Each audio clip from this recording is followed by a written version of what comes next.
Police स्टेशनच्या research person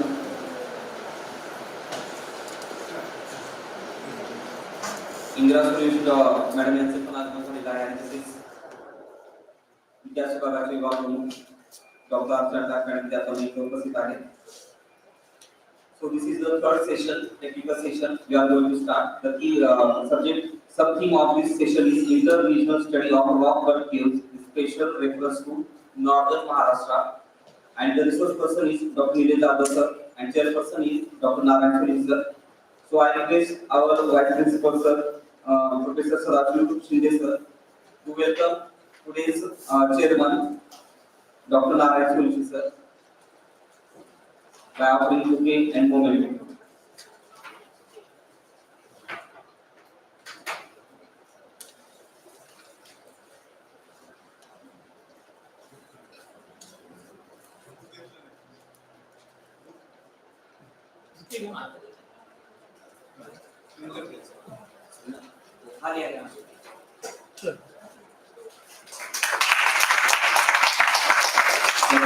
Again, I request Vice Principal sir to welcome Dr. Nilesh Jadhav sir, today's speaker and resource person.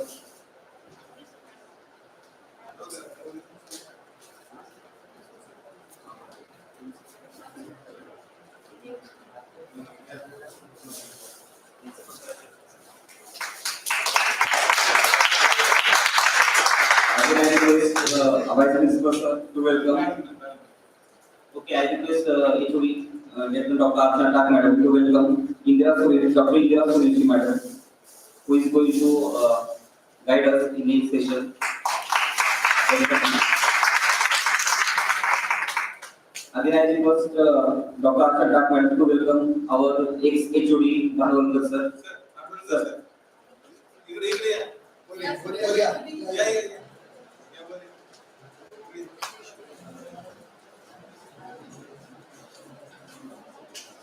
Students of history, Dr. Bhanwalkar sir is our ex-HOD, and you refer in his all books about ancient, medieval, and modern India. त्यांची प्रकारची पुस्तके लिहिलेली आहेत.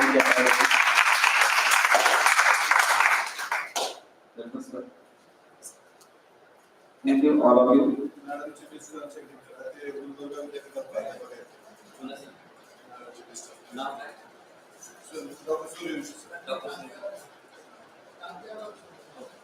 I request Vice Principal sir to welcome Dr. Jadhav sir.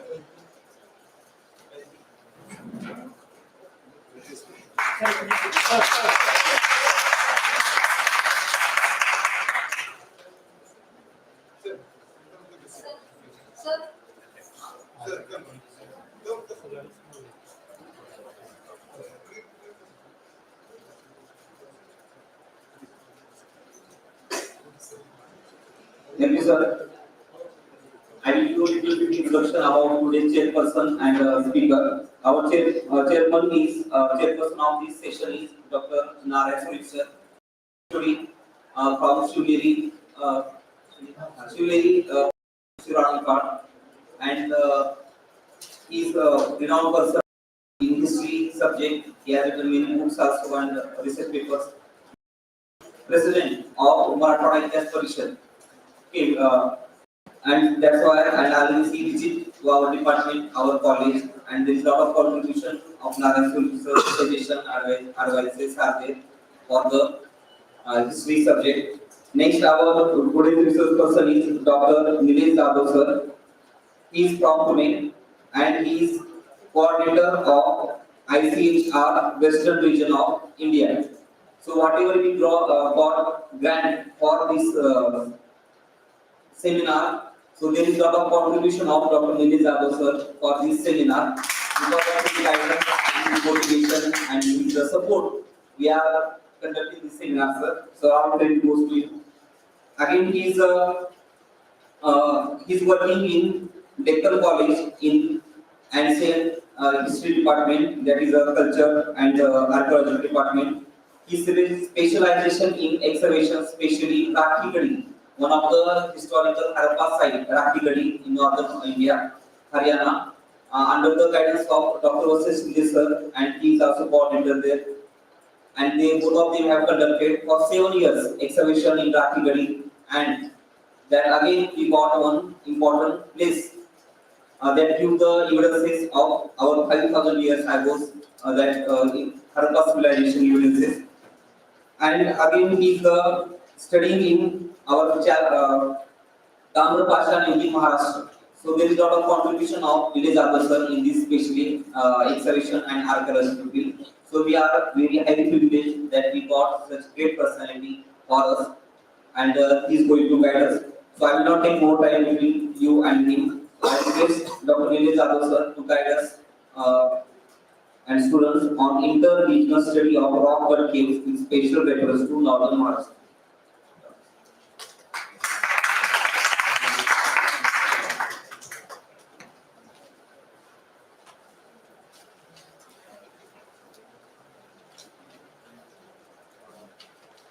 नमस्कार. सर्वांना Marathi comfortable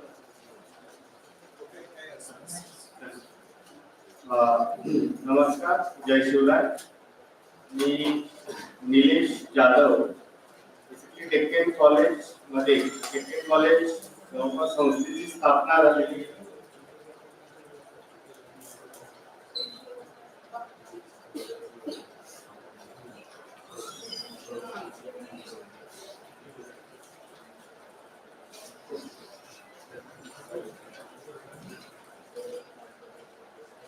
Deccan College is one of the third oldest institution in India. It is established in 1821. So, I am from that institute, and it is known specially for the ancient Indian history, culture, and archaeology. We are excavating from last 90 years throughout the India. That was one of the most important projects in India, known as the Rakhi excavation of Indus Valley civilization, reconstruction of Indus Valley civilization and metropolitan city. It is one of the biggest Indus Valley city, like जैसे कि हम लोगों को Harappa and Mohenjodaro, सब लोगों को पता है Harappa and Mohenjodaro. Lekin after partition, both the sides are in possession of Pakistan. So there was one in research means basically there was one disturbance, or people are very sad about all Indus Valley sites, major sites where Pakistan nobody can visit after that.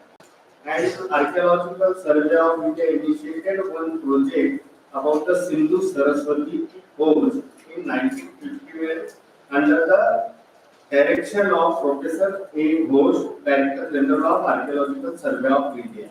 He was explored thoroughly from Kashmir to almost in Maharashtra, and he explored more than 1,700 sites in the subcontinent.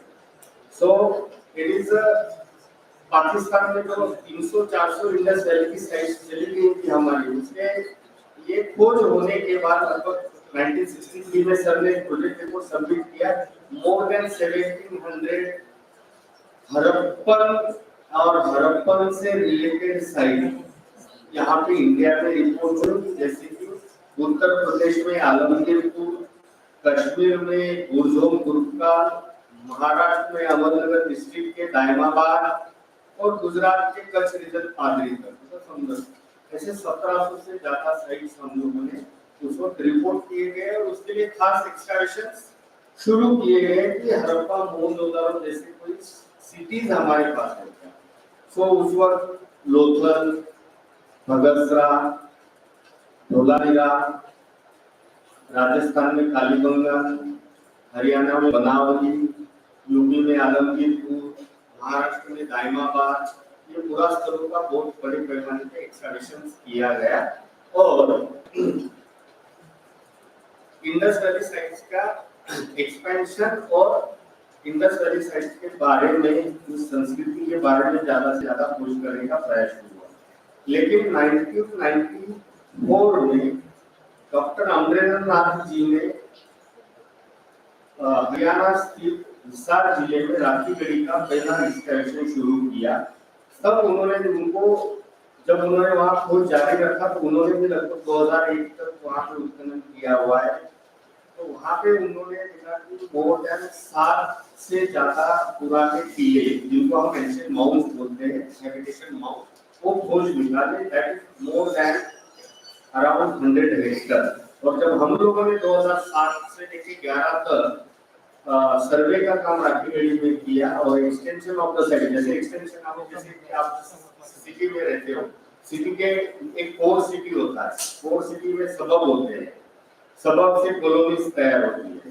तो उस तरीके से हमने राखीगढ़ी का जो अभी के latest technology, satellite imagery, procession survey, GPR survey, resistivity survey, ये सब टेक्निक यूज करके उसका एक्सटेंशन खोजने की शुरुआत की। That site goes beyond more than 350 hectares, triple than the Harappa and Mohenjo-daro. So उस वक्त की ये सबसे बड़ा शहर साल पहले 350 शहर बसा हुआ था अपने इंडिया में, हरियाणा में, हिसार। लेकिन आज एक छोटा गांव है वो। सो वहां पे हमने 2012 में एक्सकैवेशन शुरू किया। सो हमारा मेजर प्रस्ताव आप सब लोग पता है, हम सब लोगों को पता है कि इंडस वैली के लोग, Indus valley about the Harappan सभ्यता, सिंधु संस्कृति, देयर आर डिफरेंट नेम्स। लेकिन वो लोग कौन थे? Who are the Harappans?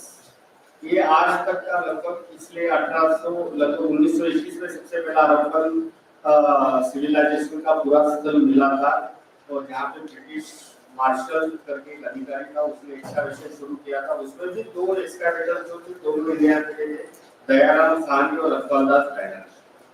उन्होंने हड़प्पा और मोहनजोदड़ो की खुदाई की। तो 1921 से लेके 2013-14 तक हमें सिर्फ पता था इंडस वैली के लोगों के घर किस तरह के थे, उनकी स्क्रिप्ट क्या है, जो आज तक पढ़ी नहीं गई। इंडस वैली की स्क्रिप्ट आज तक के अननोन है। Then who are these people? Where from they come? Who are they? वो दिखते कैसे थे? क्योंकि उनके बारे में कोई भी हमें लिखित में जानकारी तो नहीं, जो कुछ है हमें आर्कियोलॉजिकल एक्सकैवेशन से हमें पता चला। सो हमारे प्रोजेक्ट का सबसे पहला टाइटल था कि सबसे पहले खोज करना था हमको ये लोग कौन है। इसलिए हमारे इंडिया में एंशिएंट जो भी रिमेन्स मिलते हैं उनके लिए जो ह्यूमन बोन्स, जैसे कि ह्यूमन स्केलेटन्स मिलते हैं, राखीगढ़ी में स्मशान भूमि जो सब लोगों को दफनाया जाता था। तो हम उस स्मशान भूमि से हम लोगों ने, जैसे उसके पहले हमने परमाणु में एक्सकैवेशन किया था, वहां से लगभग 180 स्केलेटन एक्सकैवेट किए थे with the help of forensic science department, Tokyo university, Japan. लेकिन उस वक्त हम लोगों ने उसका डीएनए एनालिसिस करना के लिए हमने ट्राई किया था, वहां से हम लोग को फेल्योर आया था। फिर हमने राखीगढ़ी प्रोजेक्ट में विद द न्यू टेक्नोलॉजी, जिसके लिए हम लोगों ने साउथ कोरिया का सेउल यूनिवर्सिटी फॉरेंसिक साइंस डिपार्टमेंट से एक्सकैवेशन के टेक्निक्स हमने खुद में सीखे, जिसमें मैं खुद एक था और उस टीम में।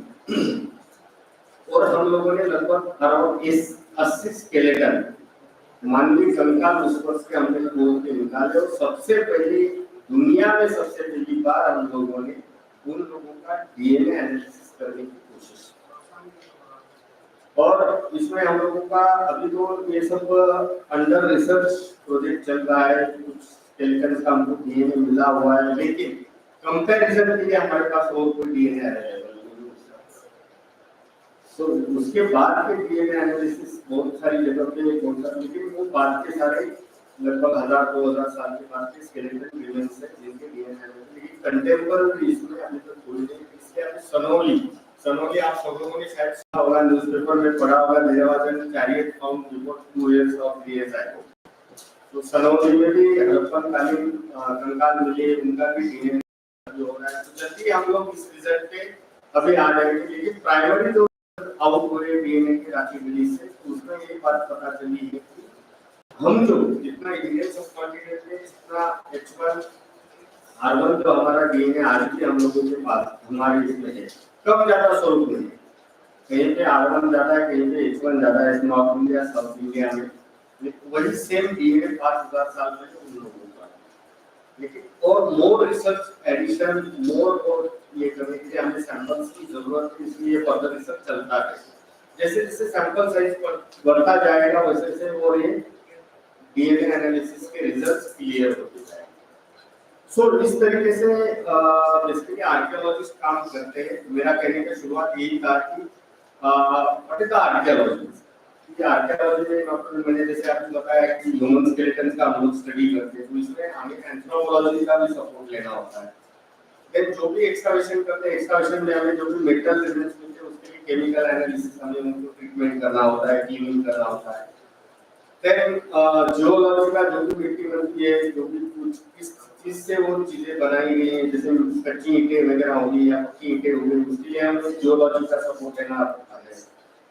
और जैसे जो बर्तन मिलते हैं, तो बर्तन किस टाइप से किस उसपे वो बनाए गए, किस तरीके से वो बनाए गए कि किस तरीके की किल में उनको किस टेम्परेचर पे उनको फायर किया गया है या ट्रीट किया गया है, उसके लिए हमको अलेक्सा की एक्सरे एनालिसिस की हेल्प लेनी होती है। केमिस्ट्री का केमिकल साइंसेस में हमें बहुत सारे एनिमल रिमेन्स एक्सकवेशंस में मिलते हैं, जो कि कुछ खाने में आते हैं या कुछ डेड हो जाता है तो उनको बरीड किया जाता है, तो वो एनिमल स्केलेटन्स हमको मिलते हैं, तो इसके लिए हमें ज़ूआर्कियोलॉजी की हेल्प लेनी होती है। So archaeology it is an interdisciplinary subject. So हम लोगों को ये सारे सब्जेक्ट्स पढ़ने होते हैं। हमारे जो कोर्स होता है हमारा मास्टर का, उस कोर्स में हम लोग ये बच्चों को पढ़ाया जाता है।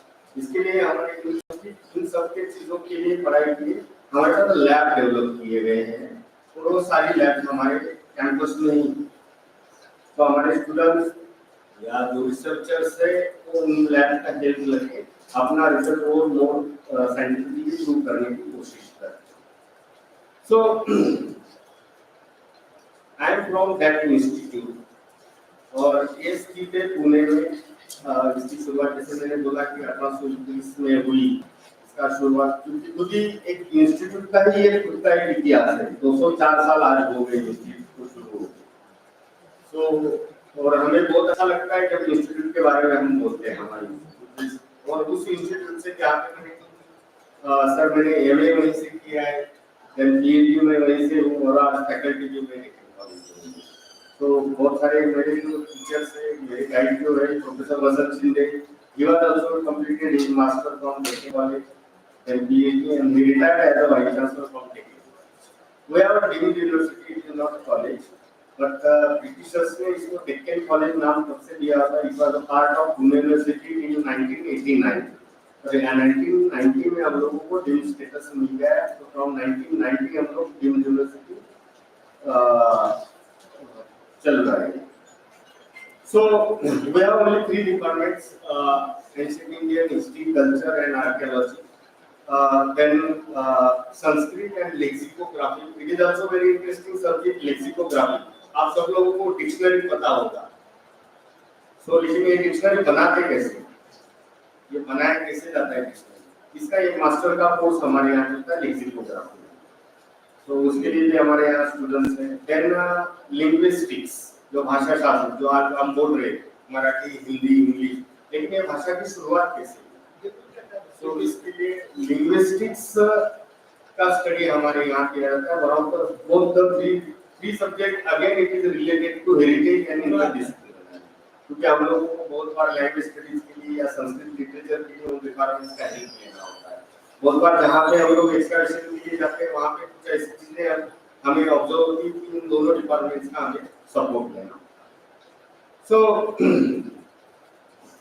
ये मेरा डेक्कन कॉलेज का this is my introduction. Now we come to other topic. I am really glad that sir your this centre was in Pune from 16, और sir there are very few Maharashtra they know Indian council of historical research नाम की कोई organisation है जो in history के लिए financial support करता है। सो आज लगभग 8 साल हो गए, कोविड के हम 2 साल छोड़ दें, तो लगभग 6 साल में I think this are my 10th और 11th सेमिनार इन महाराष्ट्र। हम लोग पैसे प्रोवाइड करते हैं सेमिनार कॉन्फ्रेंस ग्रांट्स, क्योंकि आप लोग सेमिनार कॉन्फ्रेंस ग्रांट ऑर्गेनाइज करवाएंगे। सो मेरे लेक्चर के आज के लेक्चर के 2 पार्ट रहेंगे। जैसे कि मैं थोड़ा अबाउट द रॉकेट आर्किटेक्चर के पहले के जो मैंने जैसे बताया from prehistoric time, protohistoric time and early historic time, how this cave architecture was developed, how it's come into the hill. So that I am going to be discuss over here, and after that I am going to talk with all of you about the schemes of ICHR and how you will get the benefit from the Indian Council of Historical Research. This is Indian Council of Historical Research, an autonomous institution under the Ministry of Higher Education, Government of India. So I will start from like my topic was when ma'am called me about the lecture. I was very surprised. I am really sorry, madam. I am not an expert in rocket caves. And my specialization in the excavation.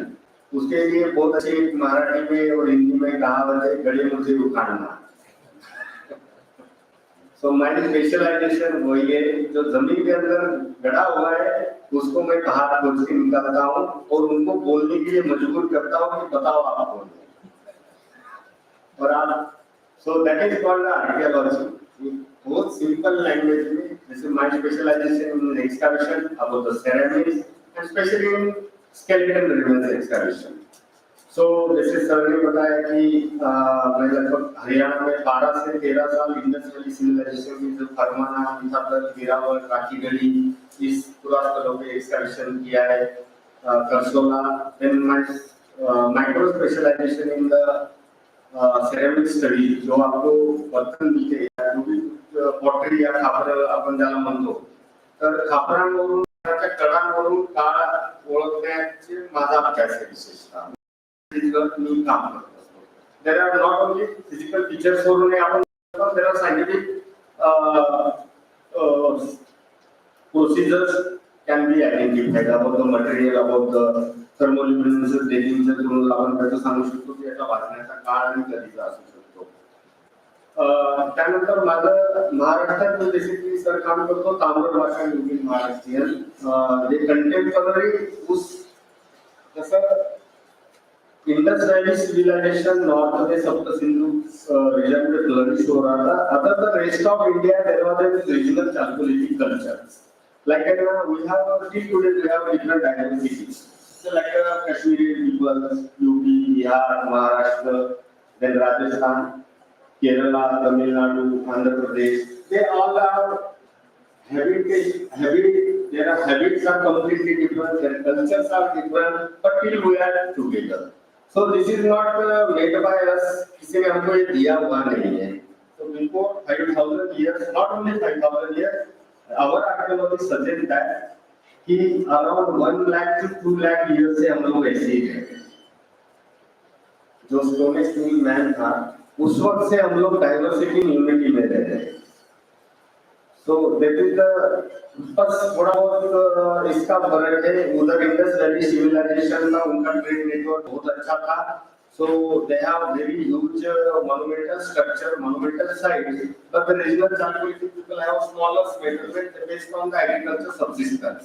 तो उनका खेती एक प्रमुख उद्योग था, तो उनके पास cities नहीं है बहुत बड़ी। So इस तरीके के डिफरेंशिएट रहे और वो आज भी है, हम देखते हैं आज भी इस तरीके की परिस्थिति हमारे पास है। Like there are only 4 major cities in India now, like Delhi, Mumbai, Chennai and Kolkata. So these are the metropolitan cities. So similar like in Indus Valley city, there was the Harappa, Mohenjo-daro, Dholanka and Rakhigarh. These are major 4 metropolitan cities. We have the number of trade objects from the Egypt, China, Iran found in the excavation. So they have long distance trade over there. So especially in my topic is like an inter-regional study of the rock cut caves with special reference to northern Maharashtra. So I'm going to talk about the rocket architecture and art of Maharashtra from the beginning, like when human was with the stone tools and making the stone tool, it is an art, it is a technique. So nobody can like कोई भी उठ गया और उठ के अपना stone tool बना लिया और वो hunting के लिए चला गया. It is not that much easy. और वो stone tool, I think वो stone tool handle करना भी टेक्निक है. वो stone tool बनवाना. There are like scrapers, knives, hand axes. There are number of stone tools found in the excavation or exploration while you are roaming in the river sides. So, our in Maharashtra, especially Morgaon, in Pune district, then Nevasa, in the Latur, we have very good fossil remains from Pleistocene period. We have आप लोगों को आश्चर्य लगेगा कि लगभग 10 से 15 लाख साल पहले लातूर में राइनोसरस था. In Latur, there was a research by the Dr. G.L. Badam from Deccan College, who studied in the Latur district. There was a rhinoceros. So, rhino कहाँ रहता है? जहाँ पे wetland environment. And we found the fossil from Latur rhinoceros. So, Latur मध्ये नदीच्या काठी जवळच आहे. G.L. Badam सांगितलं. And after that research was continued by Professor H. Sate, and who found the elephant over here. Elephant means आज जो elephant है, उसका ancestor. It is a bigger than 10 times today's elephant. In the Latur. So, in like a 10 lakh to 15 lakh year ago, this is a wetland. Now it is like a semi-arid or low rain zone maybe. But even around 10 lakh to 15 lakh years ago, it was a wetland. My special interest is like how environment can impact on your life, especially. So similarly, like we found in the prehistoric time, Acheulean, lower Paleolithic, middle Paleolithic, and upper Paleolithic. Because three phases are where the human mind or human brain is developing. Well, at the same time, वो बहुत it was in the like उस वक्त के stone tools आप देखो कि it was in huge in the size, heavy in the size. So maybe that was the group hunting. But when time changes, like when it was an experience and time consumed, he learned to make very different type of tools, easy to handle and easy to hunting or easy to digging. Which is very debatable topic. They are hunting or not. It is very difficult to trace out which type of tool used for a particular purpose. Maybe that tools can use for hunting and same tool use can for digging. So stone tool के size develop होते गए. Stone tool के size develop होते गए मतलब क्या हुआ कि टेक्निक्स चेंजेस हुई. दे नो द यूटिलाइजेशन, तो they are going to use it that. So utilization easy होगा तो उनके काम करने का तरीका फास्ट हो जाएगा और उसी तरीके से वो अपना रिजल्ट भी दे सकते हैं. तो इसलिए स्टोन टूल डेवलप होते गए. तो स्टोन टूल का साइज जो दो हाथ में हमको एक स्टोन टूल होल्ड करना होता है, वो एक हाथ में एक हैंडल हमको इजीली हैंडल करने आ रहा है. और वो इतने शार्प है आज भी, तो आज किसी को थोड़ा सा हार्शली मार भी दोगे तो आपका स्क्रीन क्लियर कर देगा. इस तरीके के वो स्टोन टूल लगभग मैं बात कर रहा हूँ 7 to 8 लाख साल पहले. So and they are very artistically like they have different type of shapes like the almond shape, hand axes, pear shape, hand axes, then scrapers, borers. So and they make and after that if it is a blunt, after some time they retouch it. उनको रिशार्प किया गया sir और वो वापस tools use किए. So this is the initial process of evaluation of human being. और साथ evaluation हो रहा था उसके साथ brain का भी development हो रहा था. When we came to the upper Paleolithic, especially in Patna excavation, Maharashtra and North Maharashtra. So we found in the upper Paleolithic days around 25,000 to 75,000 years ago, we found some ostrich eggshell decorated buttons. Ostrich eggshell. Again, it is in Jalgaon. I am from Jalgaon region. It is very hot and semi-arid again. But there was an ostrich was there. Means ostrich कहाँ मिलता है हमको? Again, जहाँ पे बहुत सारा हरा घास वाला प्रदेश है, शाम So ostrich बनी है. लेकिन ऐसा environment आज जलगांव में ostrich देखने को भी है. It is found in the Greenland archaeological remains. So उसके उन्होंने beads बनाए थे. तो कला जो है, मैं जो बात मेरा कहने का है तो मैं towards I going to the my topic की कलेची सुरुवात महाराष्ट्रात जवळपास 1,00,000 ते 35,000 वर्षापूर्वी सुरुवात झालेली आहे. तर ती पाटणेतून आपल्याला सर्वात पहिले पुरावा मिळतो की बटन शर्टाचे कसे बटन येतात त्या बटन त्यांनी अंड्याच्या शिल्पीवर आपण जे शेल म्हणतो ostrich is very thick. It is not like our regular eggs, not thin. It's very thick. They made a button beads, where हमेशा beads. And buttons maybe they are using that time temporary कोई clothes, organic material से कुछ किया होगा तो उसके लिए buttons उन्होंने बनवाए थे. तो उनके पास stitches का भी प्रोसेस था. सेम बटन है, इसी हमारे 4 होल वाला और बीड्स मिले हमको और कुछ ऑस्ट्रिच एगशेल हमको ऐसे मिले एक्सकैवेशन के जिनके ऊपर डेकोरेशन किया है. सो इंग्रेडिएंट्स की. सो यहाँ से हमारे महाराष्ट्र की या basically art of Indian subcontinent, यहाँ से हम लोग आर्टिस्टिक ऑब्जेक्ट्स और domestic art objects initiate in the upper पैलेolithic period. Similarly we found the rock cut art जो उस वक्त तो कोई कॉलोनीज नहीं थी, कोई घर नहीं थी, कोई टेक्निक नहीं था. They are in the nomadic semi nomadic life. They are in the groups. They from travel from one place to another place and they spend some time at one place where they found the water resources and the other food resources. So temporarily they have stay over there. Like there is very famous world heritage site known as the Bhimbetka in Madhya Pradesh. So if you visited the Bhimbetka, you can see there are more than like 700 natural rock shelters in the Bhimbetka, and most of the rock shelters are painted in the Mesolithic time. 1,000 years ago, they all are the rock shelter, natural rock. They are all painted. What they painted, so that or that community or in the Mesolithic people, we call that Mesolithic people, they found the technology to or found express our feelings, express our art on the wall with the help of hematite.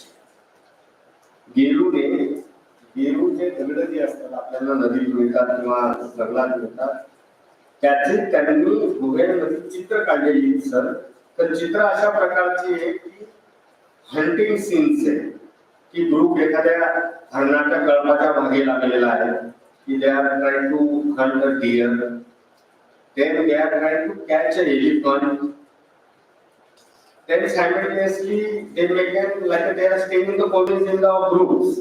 So what types of entertainments or plays they are doing? So which type of games are they are playing and depicted on that rock shelters? What type of games played by the children? What type of dance performed by the adults?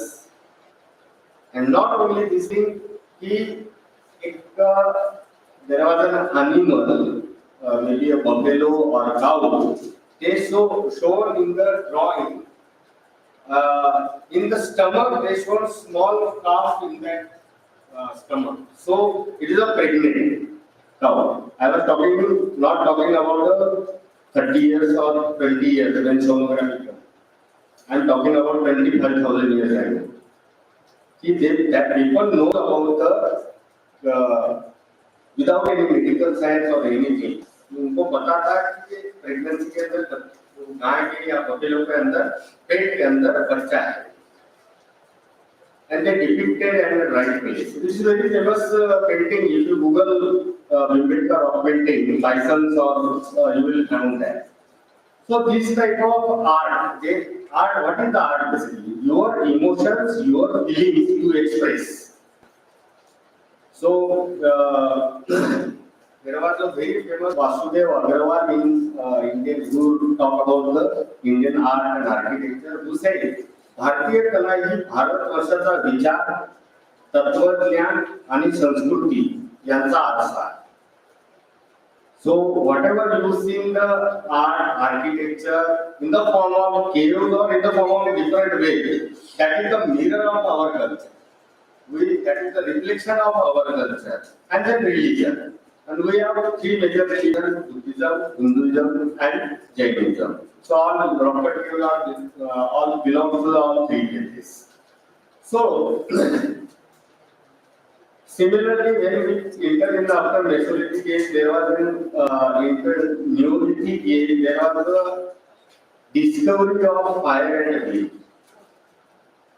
When this fire and wheel discovered, then these nomadic peoples, they become a semi-nomadic. They started the agriculture with the help of bull or other domesticated animals. And in the meanwhile, in upper Paleolithic period, there is domestication of animals started initiated like a dog, hens, buffalo, bull, cows are already domesticated. In Chalcolithic, in Neolithic period, they started the agriculture subsistence. Basically, agriculture, especially in South India, Karnataka, Andhra Pradesh, there are number of Neolithic South belong to the early agriculture pastoralism sites. Like in Istanbul, Muski Baichal Valley, in the border of Karnataka and Andhra Pradesh, Professor K. Padaria is our former director, who is the recently Padma Bhushan and Padma Bhushan, Padma Shri and Padma Bhushan, who spent 40 years of his life on these two sites. So these are early Neolithic sites about the agriculture pastoralism of South India. So wheel और army की शुरुआत होने के बाद जो semi नोमैडिक्स या nomadic people थे वो सेमी नोमैडिक्स में या कॉलोनीज में आ गए और गांव बनना शुरू हो गए. गांव जब बनना शुरू हो गया तो इनिशियल कोई ब्रिक्स वगैरह या स्टोन स्ट्रक्चर से नहीं बना. There are two types of residential method. One is the गंदा निवास बिग बिल्डिंग्स कटे करके ऊपर से टेम्पररी छत लगा के उसमें स्टोर करने का जो भी आपने कुछ ये किया है, हम जिसको बड़ा या कंगी तो उस तरह पिग ड्वेलिंग्स एंड देन वैटर एंड डॉग हाउसेस की जे कच्च्या कुडाची घरं करून सारवून आणि इतर टेम्पररी छत टाकून अशा प्रकारचं त्या ठिकाणी वहां पे एग्रीकल्चर उस पर्टिकुलर 6 महीना 8 महीने के लिए जब तक उनका क्रॉप का मार्जिन नहीं जाता है तो रेसिडेंस करते हैं. हिल ट्रेडिशन जैसे इंट्रोड्यूस हुआ, पॉटरी मैन्युफैक्चरिंग शुरू हो गया, तो उनके बाद पॉटरी के लिए स्टोरेज आ गया, फायर था तो पॉटरी भुनना शुरू हो गए, पॉटरी भुनने के साथ ब्रिक्स बनना शुरू हो गया. सो इन चालकोलिथिक एज हम लोग देखते हैं कि Indus valley it is the first civilisation of India. They have a long distance international and hinterland trades. Both the trades are they have trade with the Egypt, they have trade with the China, they have trade with the Greece. So about the suitable environment and trade context, we have that first civilization about the Indus Valley. Similarly, in the other region in Maharashtra or India, there was a regional Chalcolithic culture. In Rajasthan, there was an Ahar culture. In Madhya Pradesh, there was a Malwa culture. In Maharashtra, there was a Jorwe culture. So kind of Harappan civilization, these Harappan peoples are migrated towards the east. North Indian people are migrated in the Ganga Valley. Then Rajasthan and Gujarat peoples migrated in the Madhya Pradesh and Maharashtra. So we see the number of Chalcolithic sites found in the Maharashtra, especially in the North Maharashtra. There was an confluence between the local people and migrated Harappan people, and they adopted each other's culture, we see found in the excavation material. कि हमको बहुत सारे ऐसे चालकुलेटिव महाराष्ट्र में, north Maharashtra में sites मिलते हैं, जैसे प्रकाशे, बहार, बुलढाणा डिस्ट्रिक्ट में हमको भोन, नासिक, इस साइट्स पे हमको चालकुलेटिव material along with the Harappan people, उनके कुछ इंप्रेशंस हमको सोसाइटी के या मटेरियल में हमको मिलते हैं. So it's mean after decline of Indus valley civilisation this people are migrated over. So लेकिन उस वक्त महाराष्ट्र में इस चालुक्य पीरियड में बेसिकली एग्रीकल्चर फ्लरिश हो गया था. लाइक इनाम गांव, there was more than 13 years we excavated over there. Professor Davnikar we excavated in Inam गांव. That was the agriculture subsistence site. Like today आपण म्हणतो आपण कृषी प्रधान देश का आहे. So about our agriculture practices, we have a long tradition, like 5,000, more than 5,000 to 4,000 years. We have a long tradition of agriculture production. In the Chalcolithic period, they started the construct the big houses, vadas. Then are small shrines of mother goddesses, nature goddesses like a water, trees, sun. Because of we found this depiction of their pottery paintings. So this worship of mother goddesses we found in Inamgaon. There was one mother goddesses shrine was in the one house particularly we excavated over there. And then they started constructing the dam. They stop the rainwater. They conserve the rainwater. हम लोग जो अभी केटी में छोटे बाग हैं ना, याची सुरुवात आपण जवळपास आजपासून 4,500 वर्ष. हाँ बोलो. सो सिमिलर टाइप ऑफ उस टाइप का जो ये था डैम्स, छोटे-छोटे डैम्स उन्होंने बनाए. इनाम गांव में आप जाओगे तो आप वहाँ पे आज भी वहाँ पे उसके ट्रेसेस हमको मिलते हैं. सो then we came into the large, like an megalithic age of Maharashtra. That megalithic means megalithic. Mega means bada or lithic means stone. Megalithic, that is the memorial stone of, especially in Andhra Pradesh, Karnataka, Tamil Nadu. It's a very rich in megaliths, and especially Vidarbha region of Maharashtra. So that is the memorial of their family members or their descendants who died in the memory of that person. They construct the megaliths like a Stonehenge. This is a part of megalith. आप सब लोग जो हमारा generation है, हमने XP use किए हुए computer पे. कंप्यूटर शुरू होते ही स्टोन सर्कल ऐसे गोल दिखता था. So that is the Stonehenge monument from England, megalith. So उससे similar type of monument they started constructed in the this region of Maharashtra, especially in South India. North India will be megalith. That tradition not goes to that much. We have there iron age stage. कि iron introduced हो गया. So iron जैसे introduce हुआ है around 1300, 1200 BC to 900 AD में हमको iron के जैसे विदर्भ में आप लोग चले जाएंगे. There are number of sites who know they have the key techniques to extract the iron from the ore. So we have number of megaliths when we excavated. So we found number of chisels, number of iron implements in that burials. So there was a hypothesis why these rock cut caves were not before that 2nd, 3rd century. So now come to the point, there was no iron before. So rock को काटने के लिए iron chisel तो चाहिए.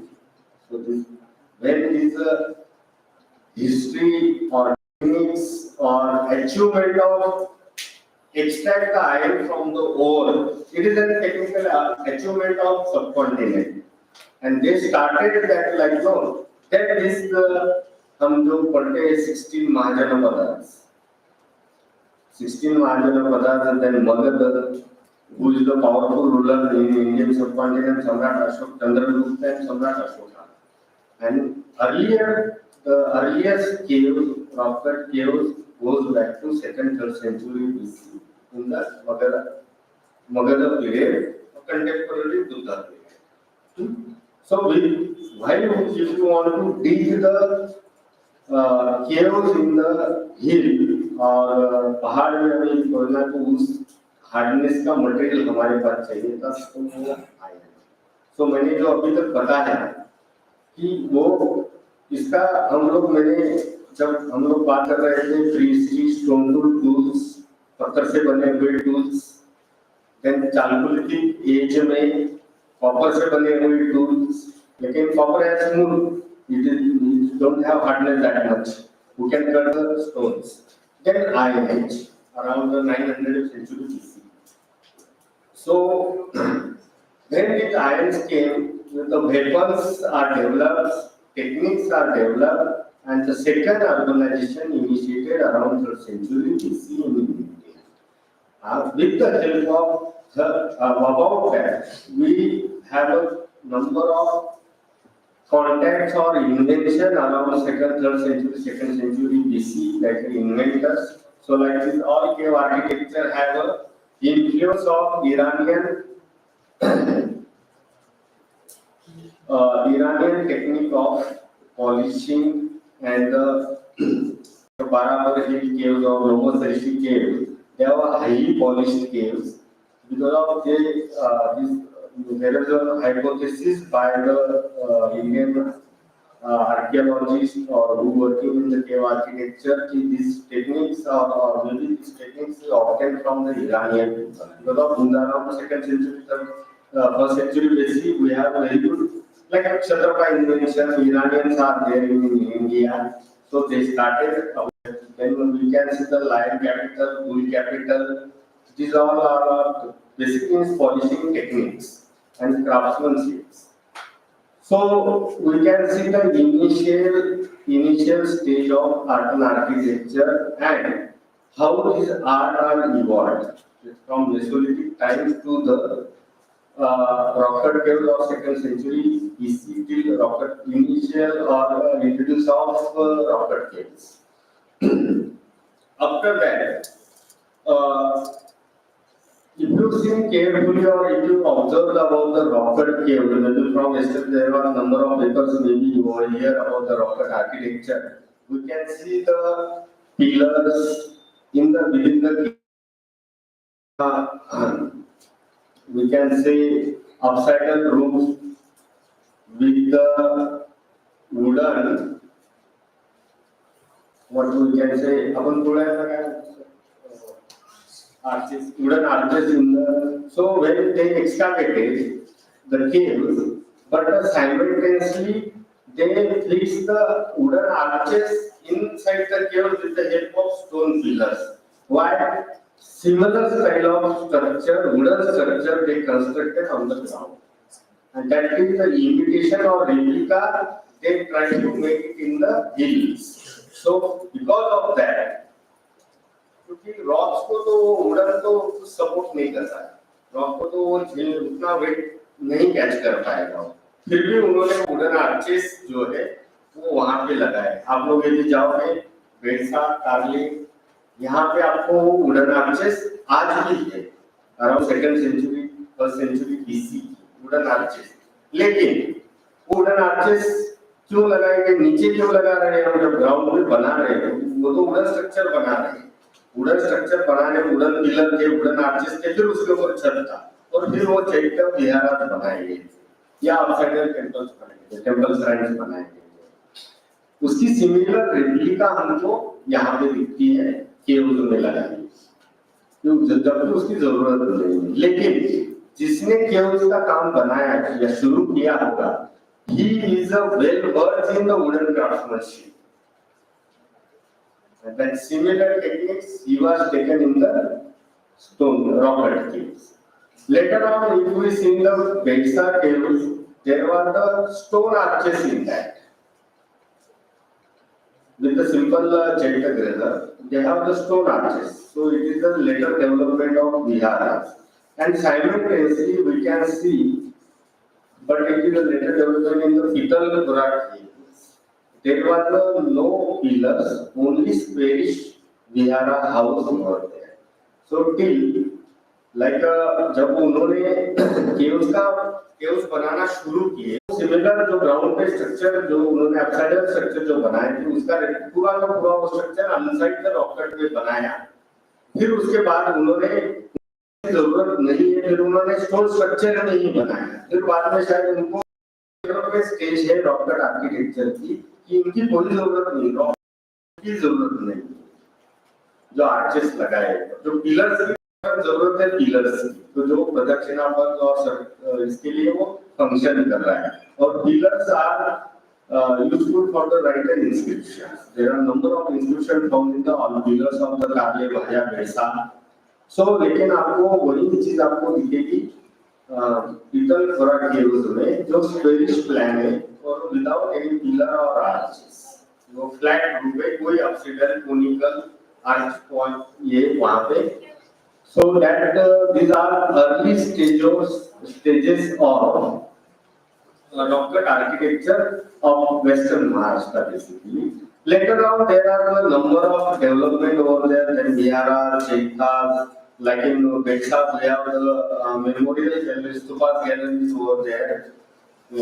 Huge number of stupas belong to the different monks who died over there. In the memory of the monks, they constructed the stupas.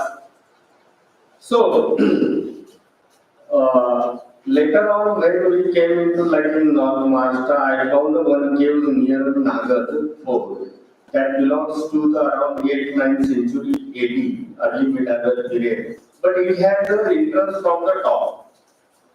They did inside the cave. That cave belongs to the Jaina sects, Mahavira's image over there, carved image over there. But the cave, while I was trying to enter in the cave, so that enter from the top. So this type, maybe yesterday there were number of people are presented over there, so you may more know about the development of later Indian cave architecture. So my connection was to establish that the Pitalkhora caves and this Nagar cave entrance are completely different. They carve caves from the top, and maybe in the rainy season, that caves or that particular area will be used for the water tanks, and the other, because inside they have the sleeping platforms also over there. So maybe when there was no water, so maybe that caves may be used for residential purpose. It is exactly on in between to Ellora and Pitalkhora. In between that, there was a Nagar fort over there, and there was that caves. So it is on trade route. So from when people want to move from Ellora to Pitalkhora, it is very difficult to climb within the one day. You have to stop at least one night over there. So maybe this Nagar fort or this region play important role, but because of there is no any you can say this digging of these caves, it is not a very easy task without any financial support from the royal families. So maybe in the Nagar cave, there was no any financial support from any royal family. This cave is done by local traders, or people are moving from maybe trader people, they want to be moved from Ellora to Pitalkhora or Pitalkhora towards the north or western coast. So maybe they try to be construct these caves or their facility within the limited money, limited amount. So, sir, this is my only today's submission. So, I would like to come on the main point about the ICHR fundings and ICHR schemes for history students who registered for PhD or who completed PhD, then who are doing any research in history or related to history subject or interdisciplinary subject, but they have to be completed PhD for their research projects. So I will go one by one. So that is the first grant we have a junior research fellowship a junior research fellowship for whom those students are doing PhD. We have a 2-year research JRF fellowship around 18,000 to 20,000 per month.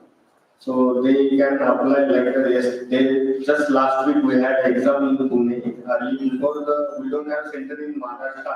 Earlier that this exam hold in the Delhi. So I was also JRF, ICHR JRF student while I am doing my PhD, but I was very Delhi for research. Now because of the center, we can have a interview and exam center in Pune. Then we have a postdoctoral fellowship. Those who completed PhD who want to continue research in history, we have a fellowship for their postdoctoral fellowship that is around 37,000 per month for 2 years. Those, if that student or that person who is not doing job or he is on temporary basis or job or basis of contractual basis, they can apply for. Then research projects. We have a research project for institution or for individual person. So we give a grant up to 5 lakh rupees for the those who completed PhD. This is not only for the student, this is for staff also. Staff can also apply for the project. They will also get that project for furthermore research in history, and we will do that financial support for them. So not necessarily की वो तो PhD sorry ते जॉबला असले पाहिजे किंवा job करत असाल तरी ते प्रोजेक्ट घेऊ शकतात आणि टेम्पररी किंवा इन्स्टिट्यूशनल कॉन्ट्रॅक्च्युअल असतील तरी ते प्रोजेक्ट घेऊ शकतात. त्यानंतर we have a foreign travel grant. Those who want to be researching outside the India. So like there are a number of people are holding the British Library about the Modi papers. Maybe sir knows very well about that, Morrison. Then other material like in Portugal, we have number of history related to Maratha papers. Then French, we have number of papers. British Library we have. Those who want to go and do research, we provide the foreign travel grant like the airfare, complete airfare, and 1 month maintenance grant. 1 month का जो भी उनका खर्चा आएगा that will bear by ICHR. Then we have publication subsidy. Those who recently completed PhD, those who want to publish their thesis, we provide the publication subsidy grant for the publish a thesis. Or those who want to publish a books, like sir knows very well about Marathwada Itihas Parishad, they every year they are getting grant from ICHR for publication their journal. So we have like a book publication subsidy, journal publication subsidy, proceeding publication subsidy. So you can apply for that. Then we have short-term study from travel grant, like those who doing PhD but they don't have any financial support, like a JRF or other sources. So they can apply for the short-term study from travel grant for their fieldwork. This is 60,000 rupees for a year. So at least it is support to them to be initiate the process of their research. It is not big 60,000 rupees, but at least they move on for that. The similar can staff also can get it for their local research. They want to do some local research or local library work, so they can apply for that STG short-term study from travel grant. Then we have a seminar, conference, workshop grant. Maybe I don't want to go to detail because of that I am only here. So this conference, seminar, workshop grant up to 5 lakh rupees we will provide to be organized a seminar, conference. This type of grants we are providing in ICHR. Those students who are doing PhD, they can call me or they can write us on our email. We have a Western Regional Center in Pune Technical College. So there we have a double benefit. You can visit Technical College along with the ICHR office. So this is historical institution you can visit. You can enjoy our 2 museums. We have a archaeology museum only in India from Ashurian to Maratha period, and then one separate museum on Maratha history. So all of you are invited to visit Deccan College and ICHR, and these all schemes for the students, staff. So try to, if you don't want, please convey my contact or my email ID to the needy person, maybe they will benefit from your side. So I will share my contact number. My mobile number is 7263 63957486. If I can't pick up your phone, please send me a WhatsApp message. I will reply. Then my official email ID is WRC Western Regional Center WRC @ICHR.ac.in. Sir, you have a postgraduate research center in your college. Please convey my message to all your students and please, sir, so student can apply. It is very surprisingly, I was a part of ICHR from last 10 years. Maybe number of applications we found in after every 3 years, 3 months, but only 1% application from March. Only 1%. When this conference was meeting was going on, only 2 proposals from this college.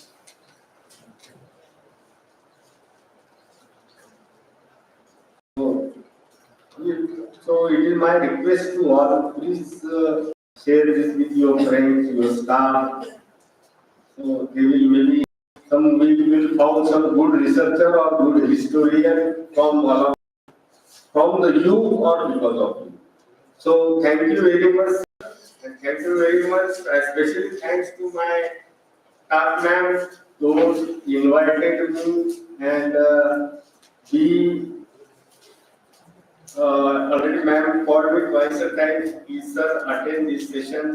You come. Otherwise it's very difficult to come. Today is already March ending is going on. So number of financial things we have to be submit from our center. I am very thankful to today's chairman sir, Dr. Narayan Suryavanshi sir. It's very privileged to. I am very small, young in front of you. Maybe you give me a chance, you heard me, I am really thankful to you. I am really thankful to Honorable Vice Principal Shinde sir. I will remember Shinde sir, you know, my guide was Professor Basil Shinde. So I never forget. So thank you very much sir for your hospitality and everything. I hope all of you enjoyed this today's seminar and we will meet again. Please apply. We will see you again. Thank you very much. Thank you.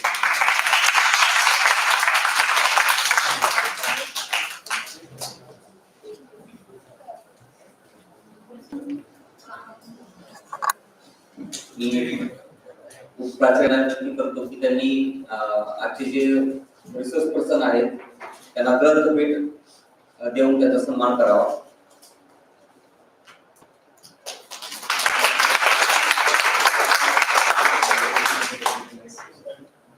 धन्यवाद sir. की प्राचीन काळापासूनची जी लेण्या वगैरे आहे त्याची sir मी माहिती दिली की इन्फॉर्मेटिव्ह आहे चांगल्या प्रकारे. या आम्ही सर ते 11वीला शिकवतो वर्गामध्ये. तुम्ही शिकला असाल विद्यार्थ्यांनी ताम्रपाषाण काळ तर इंग्लिशमध्ये चालकुलेची केज म्हणतात. दायमाबाद, इनामगाव, जोरवे संस्कृती, माळवा संस्कृती शिकले का आरती? हा. तर ते त्याचं उत्खनन सरांनीच केलेलं आहे. आणि राखीगडी जे आपला दुसरा चॅप्टर आहे 11वीला राखीगडी हरप्पा वगैरे त्याचं उत्खनन डॉक्टर वसंत शिंदे सर यांनी केलं त्यांचे आणि सोबत हे सर होते. तर ते आणि शिकासू सर हा दुसरा चॅप्टर तोच आहे तुमच्या रिलेटेडच आहे तो. आणि जी जोरवे संस्कृतीतली कोणाईना गावामध्ये जे बळद आहे कुडाचे घर त्याचा अभ्यास कशा प्रकारे केला जातो. तर ते ही खरोखर आमच्यासाठी एक आनंदाची गोष्ट आहे. सर तुम्ही आलात आणि प्रत्यक्ष आम्ही माझ्या पुढे तर ती दिसवतो सर जेव्हा आम्ही शिकवतो असं वाटतं की तुम्ही जाऊ शकता ते उत्खनन करतो की काय असं एक अनुभव आला. मग आपला खूप खूप आभार आहे सर. यानंतर मी आजचे चेअरपर्सन आहेत डॉक्टर नारायण सर यांना विनंती करतो की त्यांनी अध्यक्ष समारोप करावा.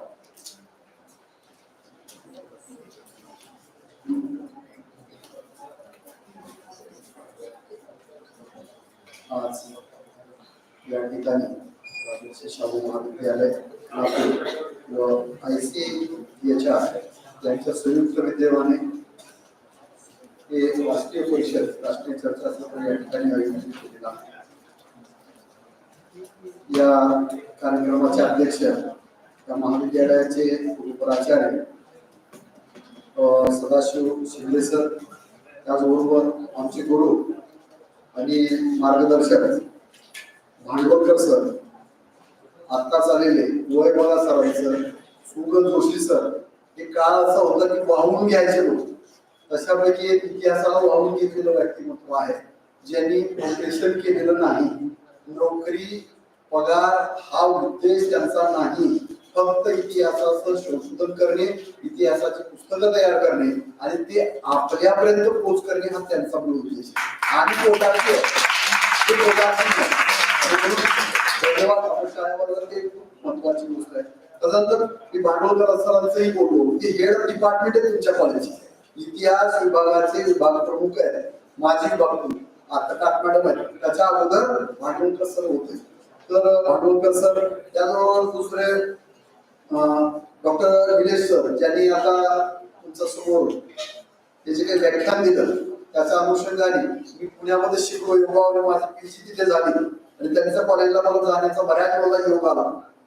आणि म्हणून त्यांचं जे कार्य आहे इथे जे उत्खननाचं कार्य चालू असतं, प्राचीन भारतात किंवा प्राचीन कालखंडाचं जे काही वस्तू ज्या काही असतील त्याचा शोध घेण्याचा जे प्रयत्न त्या डेक्कन कॉलेजमध्ये सुरू असतो तो त्यांनी ते त्याच्यामध्ये सहभागी त्यांनी ते त्याचं सर्व वर्णन या ठिकाणी केलेलं आहे. ते निलेश जाधव सर, इंदिरा मॅडम इंदिरा सूर्यवंशी त्यांची भावकी आहे सूर्यवंशी, तर ते याच्यावर आले हैदराबाद वरून विद्यापीठामध्ये ते शिकवत आहेत. त्याचबरोबर त्यांच्याबरोबर आणि त्यांचे पती सूर्यवंशी सर, आमचे मित्र डॉक्टर दंदे सर जे माजी DOS मेंबर आहेत, चेअरमन होते. त्याचबरोबर या इतिहासाचे विभाग प्रमुख लेफ्टनंट डॉक्टर अर्चना टाक मॅडम, त्याचबरोबर त्यांच्या सहकारी डॉक्टर प्रियदर्शनी पाटील मॅडम, त्यांचे सहकारी जे तुमचे प्राध्यापक आहेत डॉक्टर राहुल मोरे सर, आमची सर्व मंडळी ते संशोधन विद्यार्थी आणि आपण सर्व विद्यार्थी मंडळी.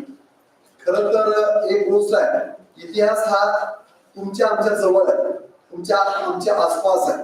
तुमच्या घरामध्ये अनेक वस्तू आहेत ज्या आजोबांच्या काळामध्ये पंजोबांच्या काळामध्ये आहे, ते इतिहासाचं साधन आहे. माणूस उत्क्रांत होत गेला म्हणजे काय झालं, माणूसच उत्क्रांत होत गेला असं नव्हे तर ही पृथ्वी देखील उत्क्रांत होत चालली आपल्याला दिसते. बदल वाढला नाही, इकडली माती तिकडे देऊन टाकतो, तिकडली माती इकडे देऊन टाकतो, इकडे डोंगर उंच होतो, तिकडे खड्डा केला जातो. हे जे सातत्याने ह्या प्रोसिजर चालू आहे हे उत्क्रांत होण्याची प्रोसिजर आहे लक्षात घ्या. आता मोहनजोदारो हडप्पा ते सगळा इतिहास तुम्ही अभ्यास केला आहे.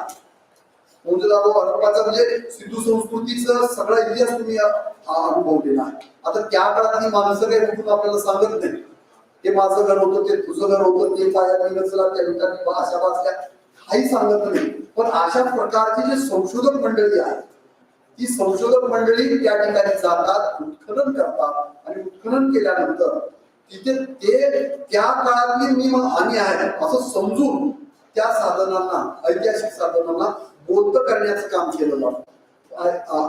संदर्भ असा आहे की हडप्पा आणि मोहनजोदारोमध्ये ज्या लिपी मिळालेली आहे ती वाचता अजूनही आलेली नाही. त्याच्यामुळे जो इतिहास आहे तो इतिहास त्या वस्तूंच्या आधाराने, भौतिक साधनांच्या आधाराने मांडला गेलेला आहे. तिथे शिल्प मिळालेले, मूर्ती मिळाले, दाढीवाले मिशाला दाढी आहे, आता अलीकडे मिशा दाढीवाले आहेत, पण त्या काळातली ती सिच्युएशन त्याच्यावरून ते अनुमान केले, त्यांच्या अंगावर असलेले कपडे आहेत त्याच्यावरून अनुमान केलेलं आहे. हे अनुमान प्रमाण मानून तो इतिहास मांडण्याचा प्रयत्न असे डेक्कन इन्स्टिट्यूट सारख्या देशामध्ये इन्स्टिट्यूट आहेत जे आर्किओलॉजीच आहेत ते सातत्याने शोध घेण्याचा प्रयत्न केला जातो. माझ्या माहितीप्रमाणे 2018 डॉक्टर विजय साठे इथे आलेले होते आणि आपला मांजरा नदीमध्ये इकडे मांजरा नदीमध्ये त्यांनी उत्खनन केलं. त्याने माझ्या देशामध्ये त्याचा उल्लेख केलेला आहे. तर ते उत्खनन केल्यानंतर तिथे मोठ्या जनावरांचे अस्थि मिळालेले आहेत, काही वस्तू मिळालेल्या आहेत आणि मग त्या विजयसाठी त्याच्यामध्ये आपल्या या परिसराचं वर्णन केलेलं. लातूर पूर्वी इथं नव्हतं, सरांच्या पुढे बोलायचं म्हणजे हिमतीने बोलायला लागलं. लातूर मांजरा नदीच्या तीरावर, नदी पात्र बदलते, नदी पात्र बदलते, माणसाचं जसं मन बदलतं तसं नदी पात्र बदलत राहत, परिस्थिती बदलली, पात्र बदललं आणि मग आपण थोडस अलीकडे. लातूरला प्रचंड मोठा इतिहास आहे आणि त्याचा संदर्भ सरांनी पुस्तकात लिहिलेला आहे. लातूर त्याचं नाव आहे. तर अशा पद्धतीने उत्खननाचं कार्य सातत्याने या देशामध्ये चालू आहे, जगामध्ये चालू आहे. खरं तर पृथ्वीची देखील उत्पत्ती झाली आहे.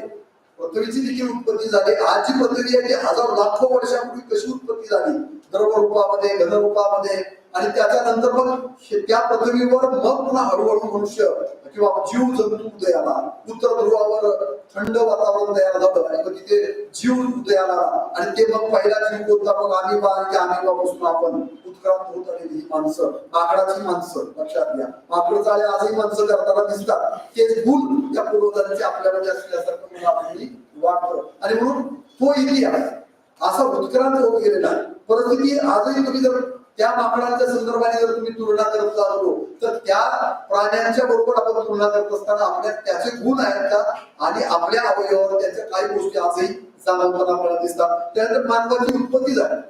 मानवाची उत्पत्ती झाल्यानंतर मानवाचा हळूहळू स्टेप बाय स्टेप विकास होत गेलेला. एका दिवसात आपण असे बनलो नाही, टायसूट पोटामध्ये आलो नाही. लक्षात, टायसूट पोटामध्ये कधी आलो आपण, आता या पिढीत आलो.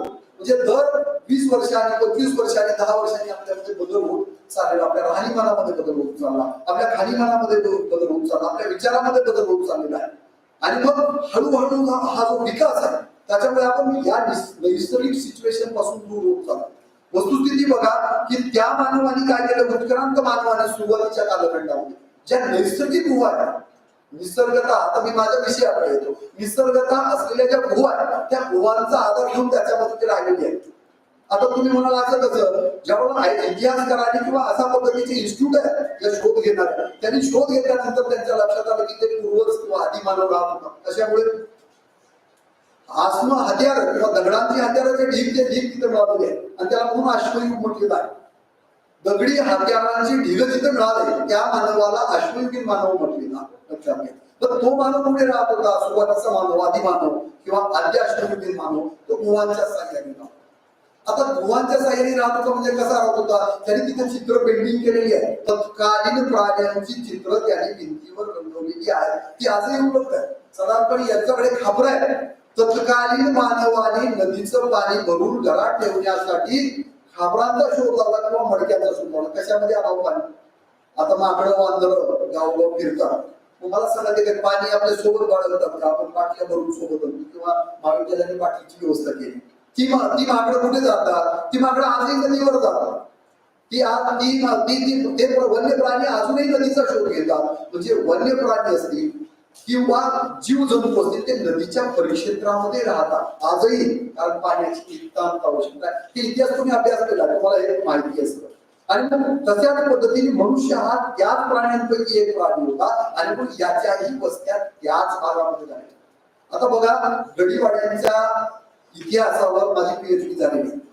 ते गडी आणि वाडे कसे निर्माण केले गेले त्याच्या अनुषंगाने गावोगावी फिरलो, प्रत्येक गडीवाड्यामध्ये गेलो. आता त्या गडीवाड्यामध्ये माणसंही राहत नाही, पण एकेकाळी त्याला प्रतिष्ठा होती. लक्षात, एकेकाळी त्या गडीच्या वाड्यापासून जात असताना मनुष्य जी माणसं आहेत गावातली हात पायातले जोडे हातात घेऊन जात होते. म्हणजे इतका आदर त्या गडीच्या बाबतीत होता, इतकी भीती आणि इतकी दरारा त्या गडीच्या बाबतीत. आणि मग त्या गड्या उभारल्या कधी, त्या निर्माण कशा केल्या, पांढरी माती निर्माण कशी केली याचा शोध घेण्याचा मी त्या काळात प्रयत्न केला. माझा मायनर रिसर्च प्रोजेक्ट आहे लातूर जिल्ह्यातील जल व्यवस्थापन. आता मनुष्याला अत्यावश्यक असलेली गोष्ट काय आहे, जे ऑक्सिजन आहे, हवा आहे, दुसरं आहे पाणी. ज्या पाण्याच्या स्त्रोताची निर्मिती माणसाने केली, ती निर्मिती केलेली स्त्रोत आजही अस्तित्वात असतात. आणि म्हणून गावात आहे, जिल्ह्यात आहे, आपण त्याच्याकडे दुर्लक्ष करतो. प्रत्येक गावामध्ये आलाय, विशेषतः काही गावामध्ये गावात 1-2-4 घर सोडून एखादा अर्ध्या घरामध्ये असायचं आणि मग त्याच्यातनं पाणी घेतलं जायचं. तर अशा प्रकारची गोष्टी आजही आपल्याकडे उपलब्ध आहेत. तुमच्या सगळ्याकडे आपलं बघण्याचा दृष्टिकोन ऐतिहासिक असल्यानंतर आपण त्याचा शोध घेण्याचा प्रयत्न करतो. तत्कालीन आता माणसांची हाडं मिळालेली आहे. त्यांच्या डेक्कन कॉलेजमध्ये मी गेलो, सांगाडे ठेवलेली आहेत. आजही स्मशानभूमीमध्ये गेल्यानंतर पुरलेले प्रेतांची सांगाडे मिळतात. लक्षात. आणि म्हणून सांगाड्यावरनं देखील आपल्याला तत्कालीन इतिहास निर्माण करता आला, इतिहास उभा केला गेलेला आहे. लक्षात घ्या, ते कोणत्या प्रकारच्या कवटी आहेत. आता नेपाळी माणसं वेगळी आहे, तुम्ही बघा बसत्या नाकाची आहेत, मोठ्या जबड्याची आहेत, आपल्याकडे मिक्सर फार असतात, सगळ्या प्रकारचे माणसं आहेत, काळे गोरे आहेत. पण ज्या त्या भागातल्या पाण्याचा, हवेचा, तिथल्या ऍटमॉस्फिअरचा माणसाच्या, तिथल्या प्राण्यांच्या शरीरावर परिणाम झाले. तुम्ही जम्मू काश्मीरमध्ये जा, तुम्ही इंग्लंडला जा, जी गोरी पान माणसं दिसतात, का बरं दिसतात? तर तिथे थंड आहे, बर्फ पडलेला आहे, बर्फाच्छादित एरिया आहे, तिथे प्राणी देखील पांढरे शुभ्र आहेत, माणसं देखील पांढरे शुभ्र आहेत, काय दिसत नाही का? त्याचं कारणच असं आहे की तिथला ऍटमॉस्फिअर त्या शरीरावर माणसाच्या परिणाम होतो. सह्याद्रीच्या डोंगर रंगामध्ये जा, काटक माणसं होती, आता ऐकली माहिती नसतं सांगितलं, पण त्या काळामध्ये महाराजांच्या काळामध्ये काटक माणसं होती, तिथल्या ऍटमॉस्फिअरचा त्यांच्यावर परिणाम झाला. आता हीच माणसं, तिथला विचार, ती परिस्थिती, त्या परिस्थितीवर माणसाचा विचार देखील घडत असतो. सुपीक प्रदेशामध्ये राहणारी आपण माणसं वेळोवेळी शेत आले, यवन आले, पल्लव आले, कुशाण आले, आर्य आले, त्याच्यानंतर कोण आले? मुस्लिम, एवढे मुस्लिम आलेले आहेत, मोगल आले, मंगोल आले, त्याच्यानंतर अफगाणी आले, इंग्रज आले, डच आले, फ्रेंच आले, पोर्तुगीज आले, सगळ्यांकडनं आपण पराभूत झालो. का? आपण आळशी बनतो. का आळशी बनतो? इथला ऍटमॉस्फिअर कसा आहे, सुपीक प्रदेश आहे, जास्त कष्ट करावं लागत नव्हतं, आणि म्हणून आपण आळशी बनलो, आणि आळशी बनल्यामुळे आपण वेळोवेळी पराभूत होत गेलेलो. पण या इतिहासाला, या देशाला प्रचंड अशा पद्धतीचा प्राचीन इतिहास अस्तित्वात. सर जी, मी मराठवाडा इतिहास परिषदेचे अधिवेशन पाहत असताना 3 वर्ष उपाध्यक्ष आणि आता 2 वर्ष झाला अध्यक्ष, आता 3रा वर्ष अध्यक्ष पदाचं मी निरीक्षण केलं. जेव्हा हे जर्नल तुमच्याकडे अनुदान मागायला होतो, त्याच्यामध्ये प्राचीन भारताच्या इतिहासाचे पेपर कमी असतात, त्याचे खऱ्या अर्थाने संशोधकही कमी आहेत असं मला, मी छाती ठोकून म्हणू शकतो. त्याचं कारण असं आहे, 8-10 पेपर असतात आमच्या जर्नलमध्ये. आमचं जे जर्नल लिहितं मराठवाडा इतिहास परिषद, 8-10 पेपरच्या वर जातच नाही. प्राचीन भारतावर लोक पेपरच वाचत नाहीत.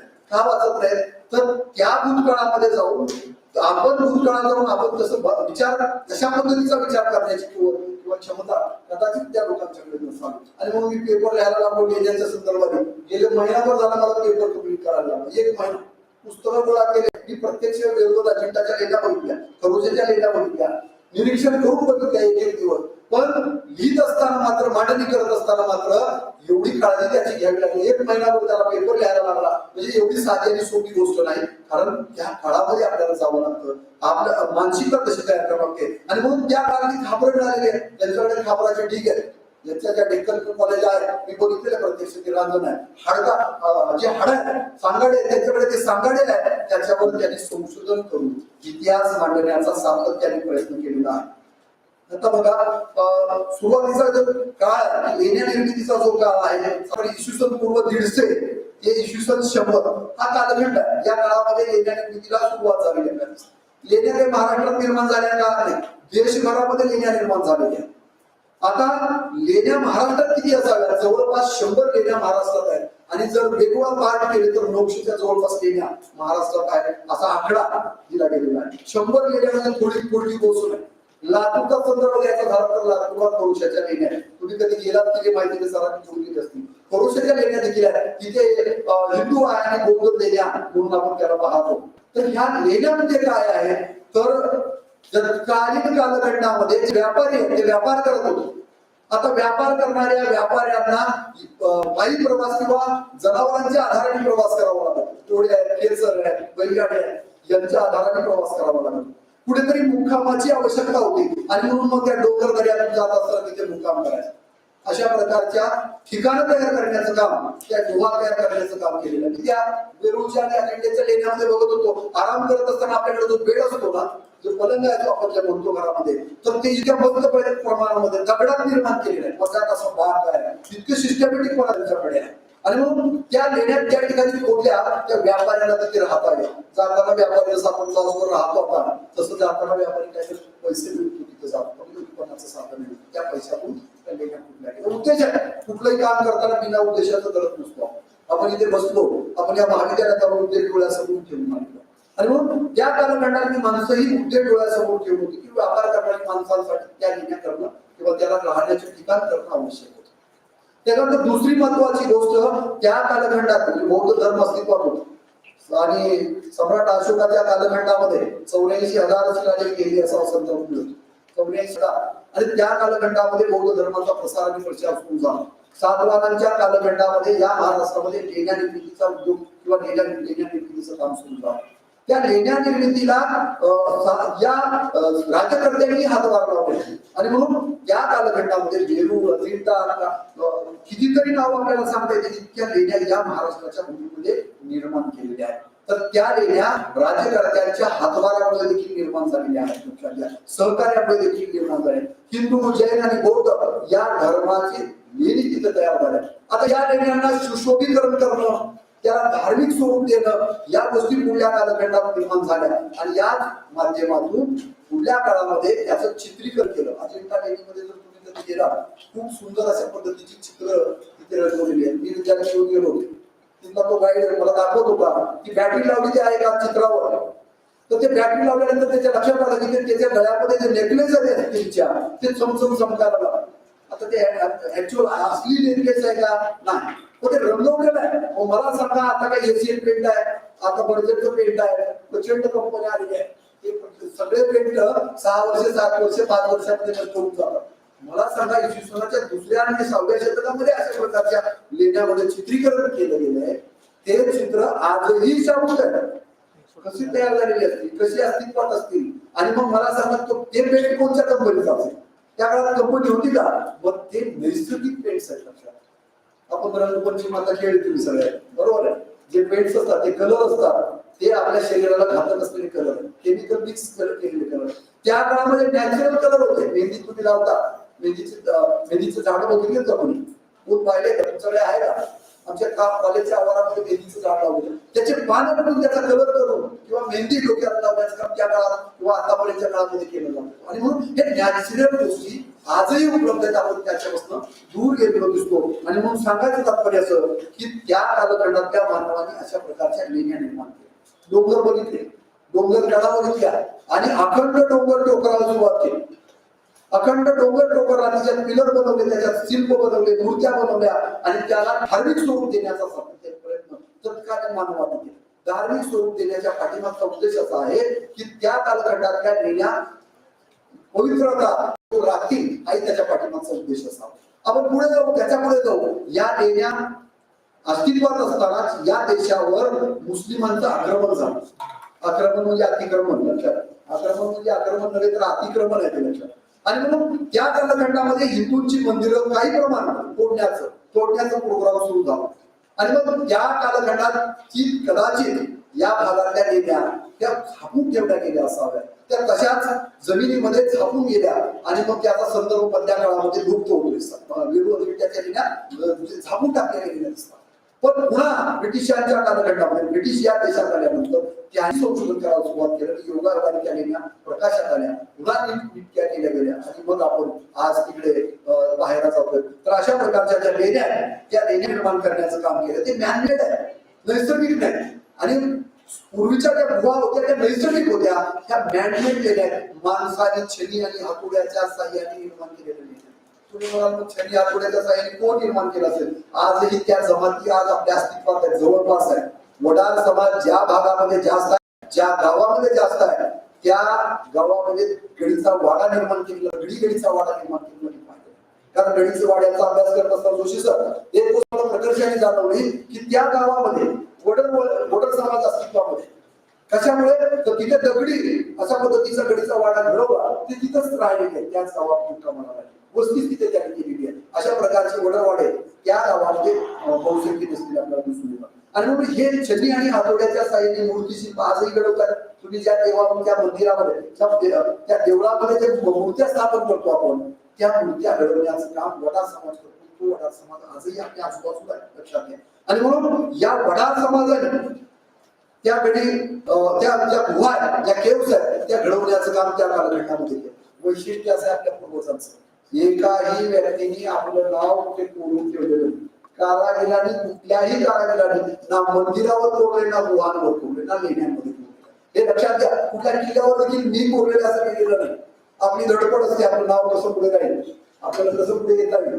तर त्या काळातल्या लोकांनी अशा पद्धतीचं फक्त आणि फक्त पोटाला अन्न मिळतंय ना, तर मग त्याच्यासाठी अशा पद्धतीची मंदिरं निर्माण करण्याचं काम केलं. हे मॅनमेड गुहा किंवा केव्स असलेले आपल्याला दिसतात. माननिर्मित हे लेण्या आहेत. आता महाराष्ट्रामध्ये तुम्हाला संदर्भ दिला की 100 जवळपास लेण्या आता लेण्या अस्तित्वात आल्या.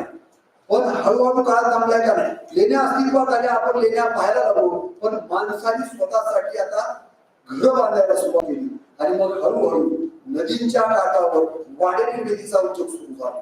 गडीचे वाडे पुढली प्रोसिजर आहे. एखादा त्या गावावर कंट्रोल करणारा पाटील असेल, देशमुख असेल, पटवारी असेल, कुलकर्णी असेल, अशा पद्धतीची एक प्रशासक व्यवस्था निर्माण करण्याचं काम मध्ययुगीन कालखंडामध्ये अस्तित्वात आलं. प्राचीन काळापासूनच ही प्रोसिजर सुरू झालेली होती.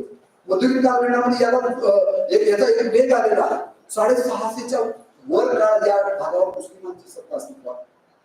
सुलतानशाही 320 वर्ष आहे. 1206 ते 1526 म्हणजे 320 वर्षाची काळ सुलतानशाही या हिंदुस्थानावर कंट्रोल केली. त्याच्यानंतर मोगल आले 1526 ते मग 1858 असा संदर्भ धरू आपण. म्हणजे 1526 ते 1858 मोगल कालखंड आहे आपल्या या भागावर. आपल्या महाराष्ट्राचा संदर्भ किंवा आपल्यासाठी मराठवाड्याचा संदर्भ जर घ्यायचा झाला 1724 ते 1948 पर्यंत हा भाग निजामाच्या हैदराबादच्या निजामाच्या कंट्रोलमध्ये आहे. आणि म्हणून या भागावर मुस्लिमांची सत्ता अस्तित्वात होती. त्याचेही पडसाद किंवा त्याचाही संदर्भ या भागामध्ये निर्माण झाला. गावोगावी पीर अस्तित्वात आहे. कशामुळे पीर अस्तित्वात आले? ज्या भागामध्ये जो धर्म राजधर्म आहे त्या धर्माचा वर्चस्व किंवा वर्चस्व त्या भागावर निर्माण होतो. अनेक गडीवाडे मी जोशी सर बघितले, ज्या गडीवाड्यांच्या वर पीर असलेले मला दिसते. ते पीर का? राज्यकर्ता मुस्लिम आहे, त्याला अटॅचमेंट राहायला पाहिजे आणि म्हणून आपल्या वाड्यावर पीर निर्माण करण्याचा प्रयत्न देखील तत्कालीन लोकांनी केला असावा. ते धार्मिक वृत्तीचे लोक त्यात राहते.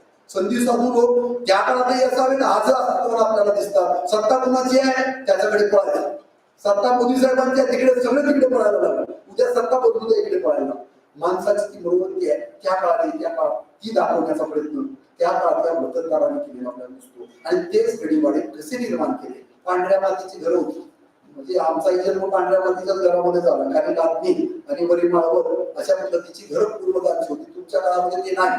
स्लॅबची घरं आलेली आहेत. रात्री आता उन्हाळा चालू आहे, रात्री गरम राहतं, सकाळी थंड होतं, सगळा धूळ आहे. पण ती माळवदाची जी घरं आहे ती घरं मातीपासून बनवलेली, लाकडापासून बनवलेली आहे. सुतारा 1 महिना 2 महिने 3 महिने एक वाडा किंवा ते बनवायला एक समजा आपला वाडा बनवायला लागत. वाडा म्हणजे माळवदाचं घर असं म्हणालो.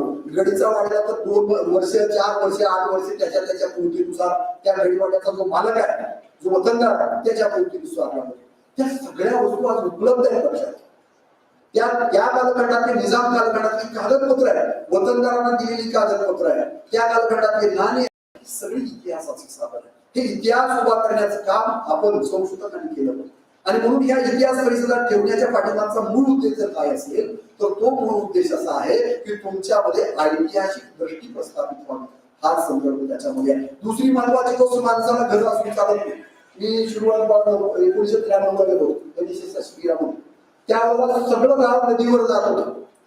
तिथे घरणी नदी आहे, त्या घरणी नदीच्या उजव्या तीरावर ते शिरूरपाडा आहे. तर सगळं गाव म्हणजे कशासाठी जायचं तर कपडे धुवायचे नदीवर जा, पाणी भरायचं नदीवर जा, जनावरांना पाणी पाजायचं नदीवर जा, म्हणजे प्रत्येक गोष्टीसाठी नदीवर. प्रातविधीपासून सकाळी सुरुवात झाली की संध्याकाळपर्यंत ते नदीचं त्यांचं अटॅचमेंट होती लक्षात.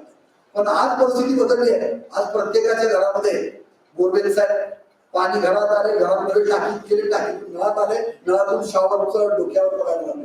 आता हाताने घ्यायची गरज राहिली, काळ बदललं.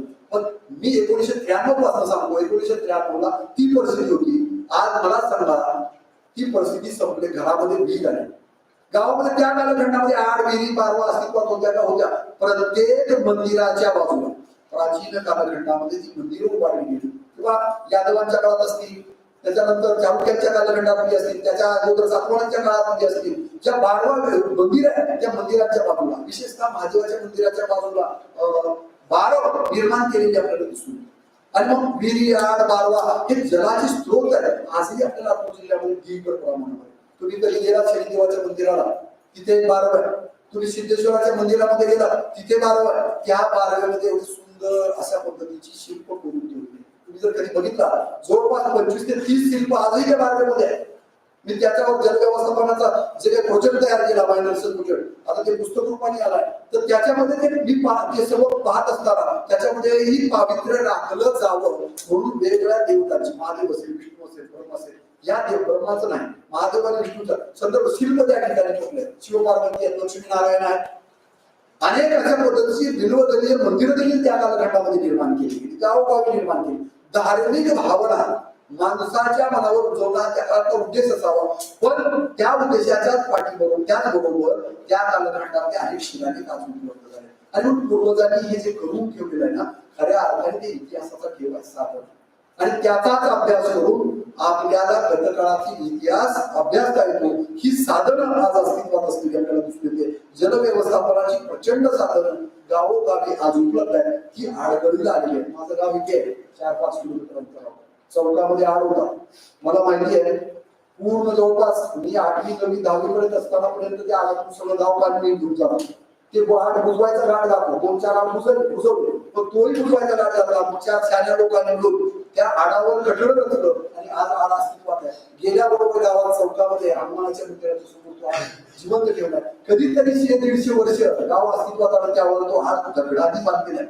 लक्षात खाडीने दगडाच्या खाडीने बांधलेला आहे. आणि ही इतिहासाचं साधन आज आपल्याला त्याची गरज नाही, पण कधी काळी जर समजा बोरवेल्स बंद झाल्या किंवा लाईट बंद झाली, भविष्यामध्ये काय सांगता येईल, अशा वेळेला कदाचित त्याचा उपयोग झाल्याशिवाय आपल्याला आजही शेतीचं जवळपास 70% जे काही प्रोसिजर आहे किंवा सिंचन आहे ते विहिरीच्याच माध्यमातून केलं जातात आपल्याला दिसून येतं. आणि म्हणून आता उन्हाळ्यामध्ये शिवबनपाळा जे कॅनॉल्स आहेत त्या कॅनॉल्सला पाणी सुटलेलं, प्रचंड पाणी त्या कॅनॉल्स शेतकऱ्यांपर्यंत पोहोचायला लागले. आणि म्हणून अशा प्रकारचे जी साधन आहे ती साधनं मानवाने निर्माण केलेली आहे, त्या गुहा मानवाने निर्माण केल्या, त्याचा अभ्यास करणं गरजेचं आहे. खरं तर अध्यक्ष माझं निवड वाढून जाऊ दे, या सरांनी जाधव सरांनी त्यांच्या संदर्भात किंवा ते बोलत असताना त्यांनी या सगळ्या गोष्टी तुमच्या समोर मांडण्याचा प्रयत्न केला. कारण का तर त्यांचा विद्याचा जो कार्यक्रम ते डेक्कन कॉलेज जे आहे ते डेक्कन कॉलेज सातत्याने अशा प्रकारचं संशोधन करण्याच्या संदर्भाने काम करताना आपल्याला दिसून येतं. आणि म्हणून त्यांनी जे या ठिकाणी मार्गदर्शन केलं ते एकदम उत्तम होतं. भविष्यामध्ये कधी योग आला तर आपणही डेक्कन कॉलेजला पुण्याला गेल्यानंतर जाऊन यावं एवढं बोलू. मला या ठिकाणी ताक मॅडमनी बोलवलं. खरं तर परीक्षा आल्या आणि इतिहास परिषद ठेवली. सातत्याने इतिहास डिपार्टमेंट आमचा अग्रेसर आहे, त्याला पाटील मॅडम आहे, आमचे राहुल आहेत, या लोकांनी इतिहास परिषद दरवर्षी आहे. इतिहास परिषद दरवर्षी आहे, ठीक आहे. लोक येतील नाही येतील, पण या विद्यार्थ्यांच्या पर्यंत हे नॉलेज घेण्याचं काम मॅडमने केलंय. आणि म्हणून त्याला देखील पुन्हा एकदा धन्यवाद देतो. खरं तर हे विषय कुठलाही विचारिक माणूस, व्यवहारिक माणूस अशा प्रकारचा विषय ठेवणार नाही. का ठेवणार नाही? व्यवहारिक आहे, लोकांमध्ये आधार नाही, पण तसा विचार न करता असा प्राचीन काळात प्रॅक्टिस करणारा विषय मॅडमनी ठेवला. म्हणजे किती लोक येतील याचा विचार त्यांनी नाही केला, त्याचा एकच विचार केला की नाही मला हे ज्ञान लोक विद्यार्थ्यांपर्यंत गेलं पाहिजे, हे विचार डोक्यात घेऊन माझं अध्यक्ष भाषण थांबवतो. जय महाराष्ट्र. धन्यवाद.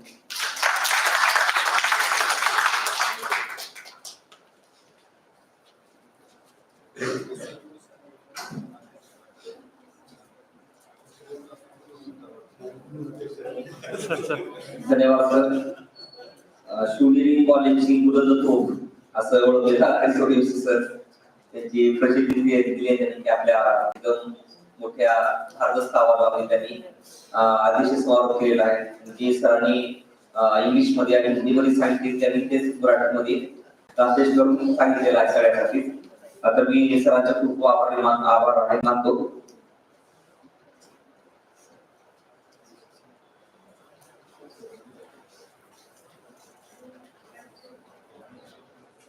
यानंतर आपण लगेच पुढलं सेक्शन सुरू करणार आहोत.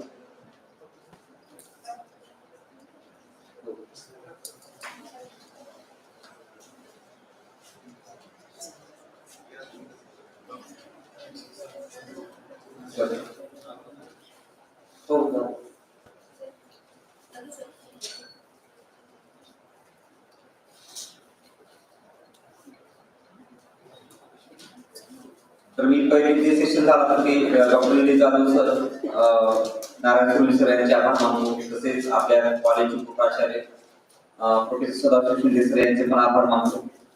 आणि यानंतर पुढलं सेशन सुरू होत असं जाहीर करतो. फोन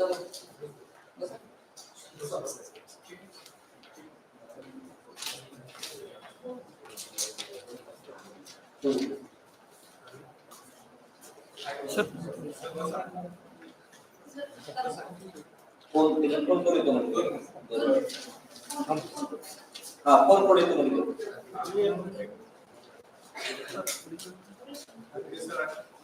आज Ganesh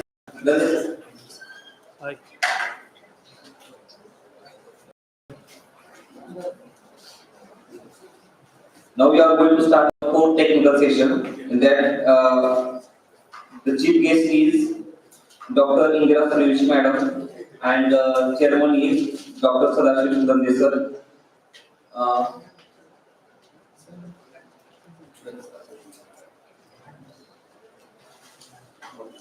I request to our vice principal sir to welcome today's chairperson, Dr. Dande sir, by offering bouquet and memento.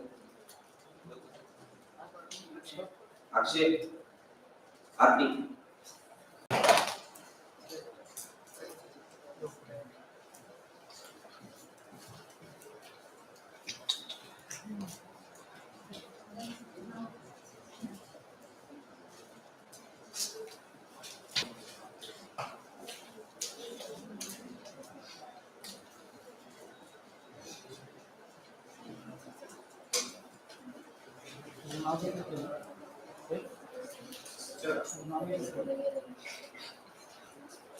दोघांचं पण नाव घेतलं होतं इन्सर्ट करायचं नसतं असं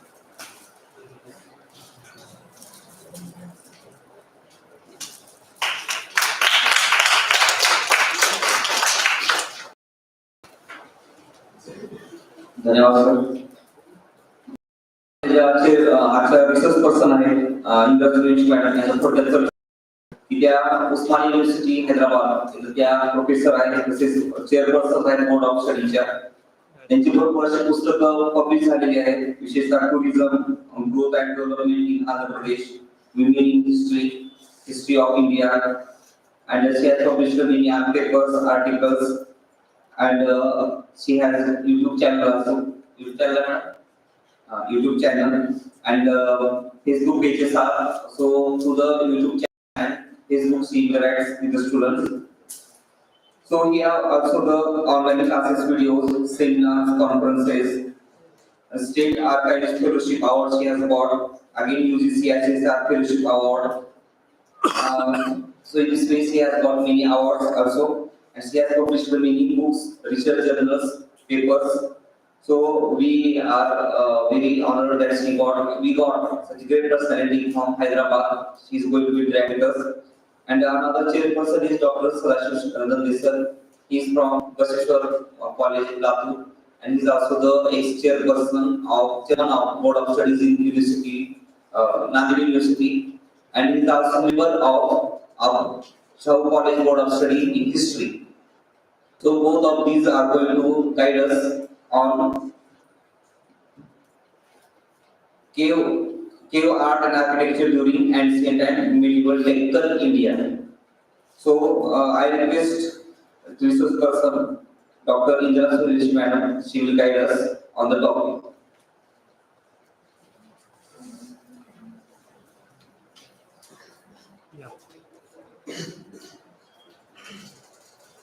चलो ना प्रवीण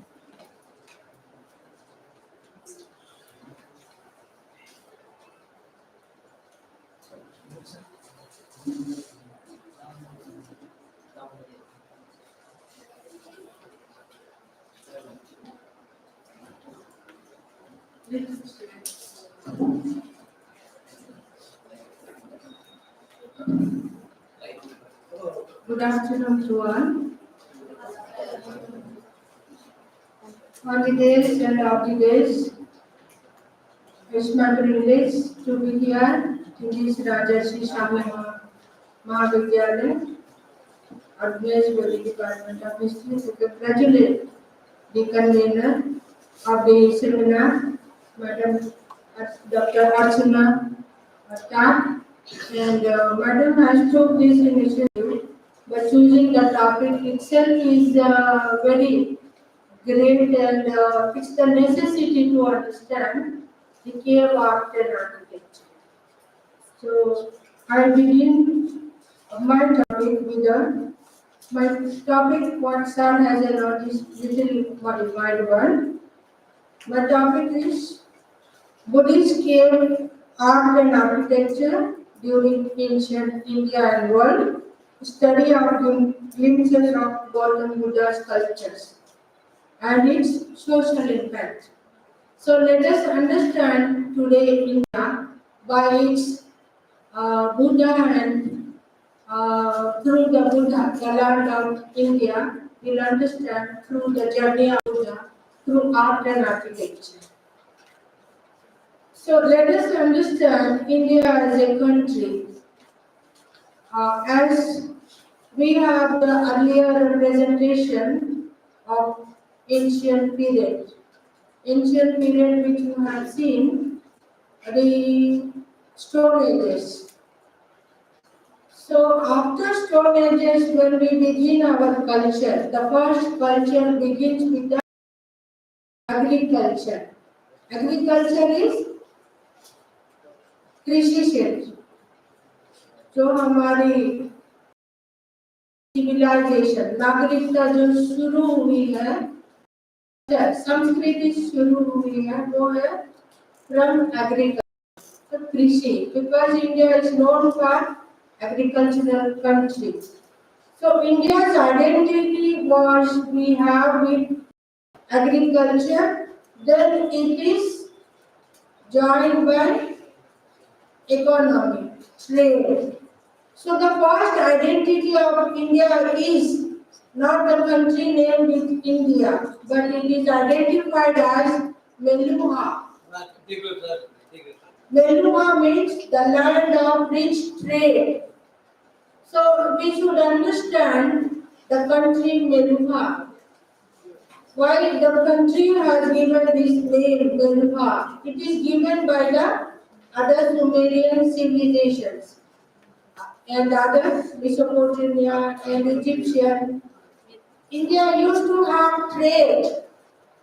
जो व्यापार होता था भारत से दूसरे नागरिक का जो दुनिया है जैसे इजिप्ट है जैसे कि ईरान है मेसोपोटामियन सिविलाइजेशन जो हम देखते हैं कि इंडिया का ट्रेड इंडस वैली से बढ़ा रहे थे इंडस वैली से जो आर्ट एंड आर्किटेक्चर है जो ट्रेड है वो बहुत ही एडवांस्ड रहा.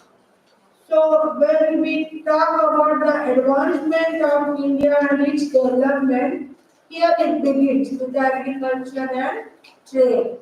Then the advanced civilization India has is Indian civilization, that is the Indus Valley civilization.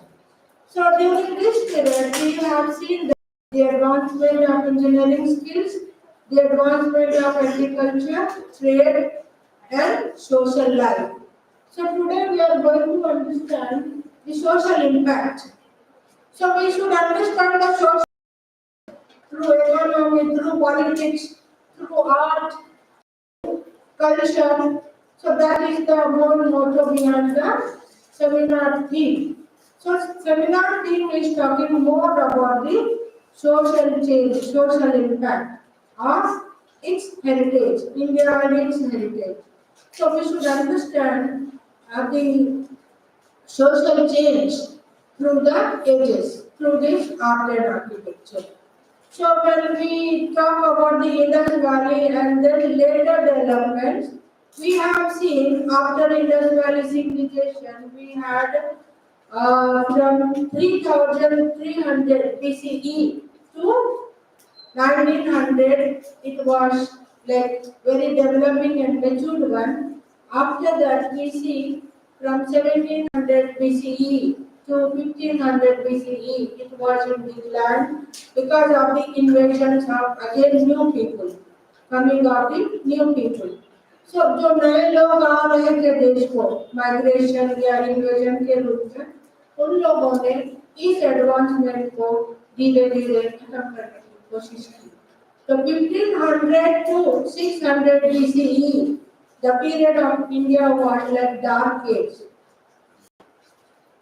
उस डार्क एज में हमने बहुत सारे कस्टम्स और बिलीव्स, सुपरस्टिशियस बिलीव्स, और जो कस्टम्स थे हमारे, जैसे फॉरेस्ट में जो वुड मिलता है उसको जलाना, या फिर हम जानवर को काट कर सैक्रिफाइस करना, या फिर हम लोग को इंसान को भी सैक्रिफाइस करना किसी रीजन से। तो ये काइंड ऑफ सैक्रिफाइसेस जो था, it was like dark age. India में ज्ञान की कमी, जो एडवांसमेंट इंजीनियरिंग स्किल्स जो इंडस वैली में 1500 के बाद 600 BCE तक बहुत ये सब खत्म हुआ, और रूरल लाइफ फिर से एक बार इंडिया एडवांस अर्बन से रूरल लाइफ को चला गया। तो इस एक से देश बहुत सारा उसका इम्पैक्ट बहुत रहा। उसमें सुपरस्टिशियस बिलीफ प्रैक्टिसेस, ये कर्म कांड जिसको बोलते हैं, वो बहुत सारे इस एज में रहे। और इस एज में स्त्री को, जैसे आपने देखा है कई राइटिंग्स में भी, कि स्त्री को, जैसे एक स्त्री को 5 पति और एक स्त्री को सभा में बुलाकर इंसल्ट करना, तो ऐसा राइटिंग्स हम देखते हैं। और जैसे स्त्री को अपनी परीक्षा देनी पड़ती है, स्त्री को बाल विवाह, और स्त्री को मेन जो पॉलिटिकल प्लेसेस होते हैं या जो डिसीजन मेकिंग होते हैं, वो स्त्री को नहीं दे जाते। तो स्त्री का स्थान एकदम धीरे धीरे कम होता चला। तो हम देखते हैं कि 6th century में, when it comes to 6th century BCE, that time we have seen the society was divided during this dark age. You have heard the name Purusha Sutta. Purusha Sutta में जो इंसान को divide किया है, जैसे नाम ब्राह्मण, क्षत्रिय, वैश्य, शूद्र करके जो दिया है, इसमें औरत को भी ब्राह्मण वीमेन भी रहे तो उसको शूद्र के जैसा ही देखा है, और ब्राह्मण वीमेन को भी मतलब स्वामी, हस्बैंड मतलब स्वामी, ऐसे कर उसमें देखा है। तो मतलब वीमेन एक slave, women as a slave के रूप में प्रस्तुत किया। तो ये स्लेवरी जो है, ये ज्यादातर वीमेन ने बेर किया। आज भी वीमेन ऐसी स्लेवरी बेर कर रही है कहीं कहीं समाज में। तो हमको ये स्लेवरी, अभी हम कहते हैं कि हम आजाद हो गए, पर सच्ची आजादी वही है जो घर से शुरू होती है। घर से जो बदलाव आता है वही आदमी आजाद होता है। घर के लोगों में सोच की बदलाव ही आ जाती है। तो that is social change. Social change is the need of the hour. Social change समाज की जरूरत है, और हमेशा समाज बदलता रहेगा। तो हम देखते हैं कि 6th century आगे आगे ये जो समाज की डिवीजन व्यवस्था है, ये बहुत ही स्ट्रांग हो गई। It become very strong. So because of these things, not only the below caste people, और जो इंडियंस को एक नीचा दर्जा दिया गया था, जो इन्वेडर्स आ रहे थे, तो ये दर्जे की वजह से लोग है ना रिवोल्ट करना चालू किए। इसमें पहला रिवोल्ट हम देखते हैं कि जो आजीविका क्षेत्र है, उन लोगों ने आजीविका क्षेत्र बोला कि खाओ पियो मजे करो, why should we become slave of others. और उसके बाद जो क्षत्रियों ने रिवोल्ट किया है, वो क्षत्रियों में आते हैं कि जेना, महावीरा और गौतम सिद्धार्थ। सो यहाँ से हम जो देखते हैं कि रिवोल्ट जो क्षत्रियों ने चालू किया, still it is continued by the Indians. जो रिवोल्ट हमको आज तक रिलीजियस फ्रीडम बराबर से नहीं मिला लोगों को। फ्रीडम है ना, जस्ट पॉलिटिकल फ्रीडम, या हम किसी देश से आजाद हो जाए, इसको फ्रीडम नहीं बोलते। स्वतंत्रता वो होती है जो हमारे सोच में आती है। सोच में उन्नति की और प्रगति की चाहत होनी चाहिए, तो हम स्वतंत्र कहते हैं। तो हम देखते हैं कि के समय में जो स्लेवरी थी, जो सैक्रिफाइसेस थे, जैसे बुल सैक्रिफाइस, जैसे काउ सैक्रिफाइस, काउ को खाना, बुल को खाना, बहुत बड़े बड़े जानवर खाए जाते और इंसान को भी सैक्रिफाइस। तो बुद्ध ने इसको स्टॉप करने के लिए हमें एक नया मार्ग सोचा। बुद्ध हालांकि Gautam Siddharth was a prince, एक राजा के बेटे थे, वो राजकुमार, उनको कोई तकलीफ नहीं थी, फिर भी उन्होंने आम आदमी के लिए सोचा। आम आदमी की जिंदगी की आजादी और उसकी सोच की आजादी बहुत जरूरी है, इसलिए उन्होंने कल्टीवेशन ऑफ माइंड किया। Cultivation of mind is the main motto of life. Without cultivation of life, we cannot grow. We should cultivate our mind. So this is said by Dr. B.R. Ambedkar and practically proved by Gautam Siddhartha, Gautam Buddha in 6th century BCE. तो यहाँ से हमको Buddhist का जो है, बुद्धा का practical report, practical लोगों को समझाना, लोगों को ज्ञान बताना, लोगों को बुद्धा ने, गौतम सिद्धार्थ ने इकोनॉमिक रिफॉर्म्स लाए, गौतम सिद्धार्थ ने सोशल रिफॉर्म्स लाए, गौतम सिद्धार्थ ने रिलीजियस रिफॉर्म्स लाए, और उन्होंने सोशल रिफॉर्म्स पे ही फॉट अगेंस्ट कैस्ट सिस्टम, और उन्होंने इकोनॉमिक रिफॉर्म्स में improve the trade system between foreign trade and India, from Magadha to improved.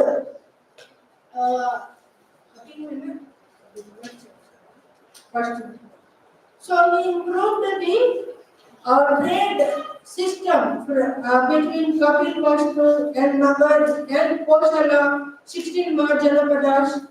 So the reforms brought by economic reforms during this period, Gautam Siddhartha played a major role. Then he played a major role in religious reforms.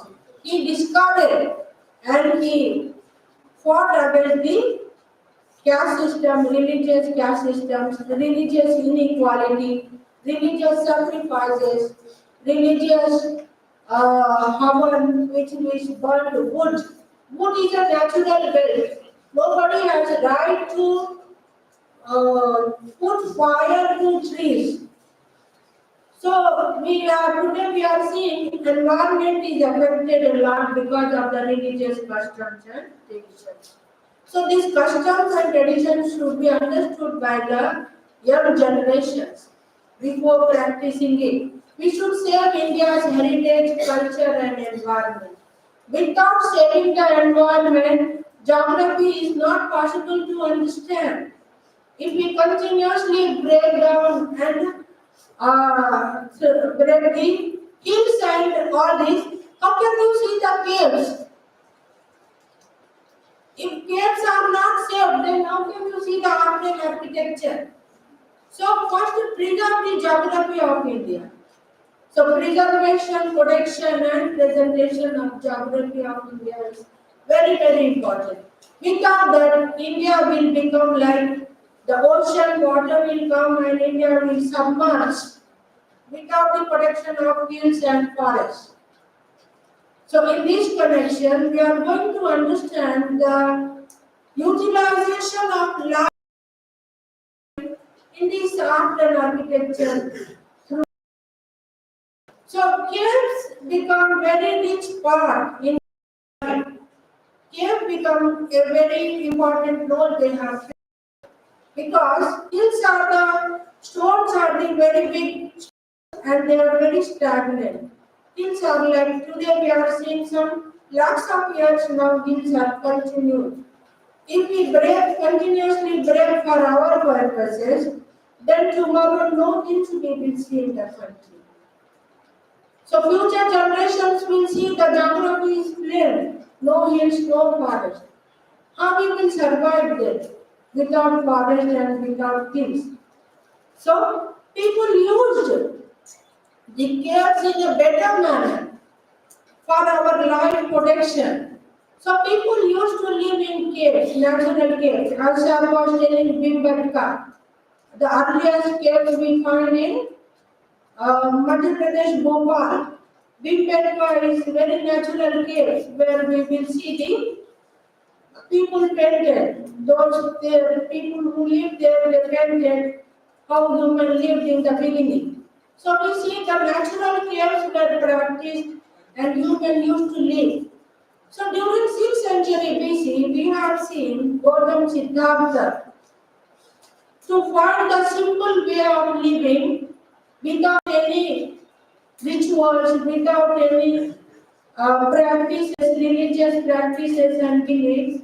He went to practice, do meditation in these natural caves. One of the natural caves you can see. Now, why first is it? So you can see this Buddhism has emerged because of the Buddha. Gautam Siddhartha become Buddha. So Buddhism is a very modern religion which shows the enlightened path.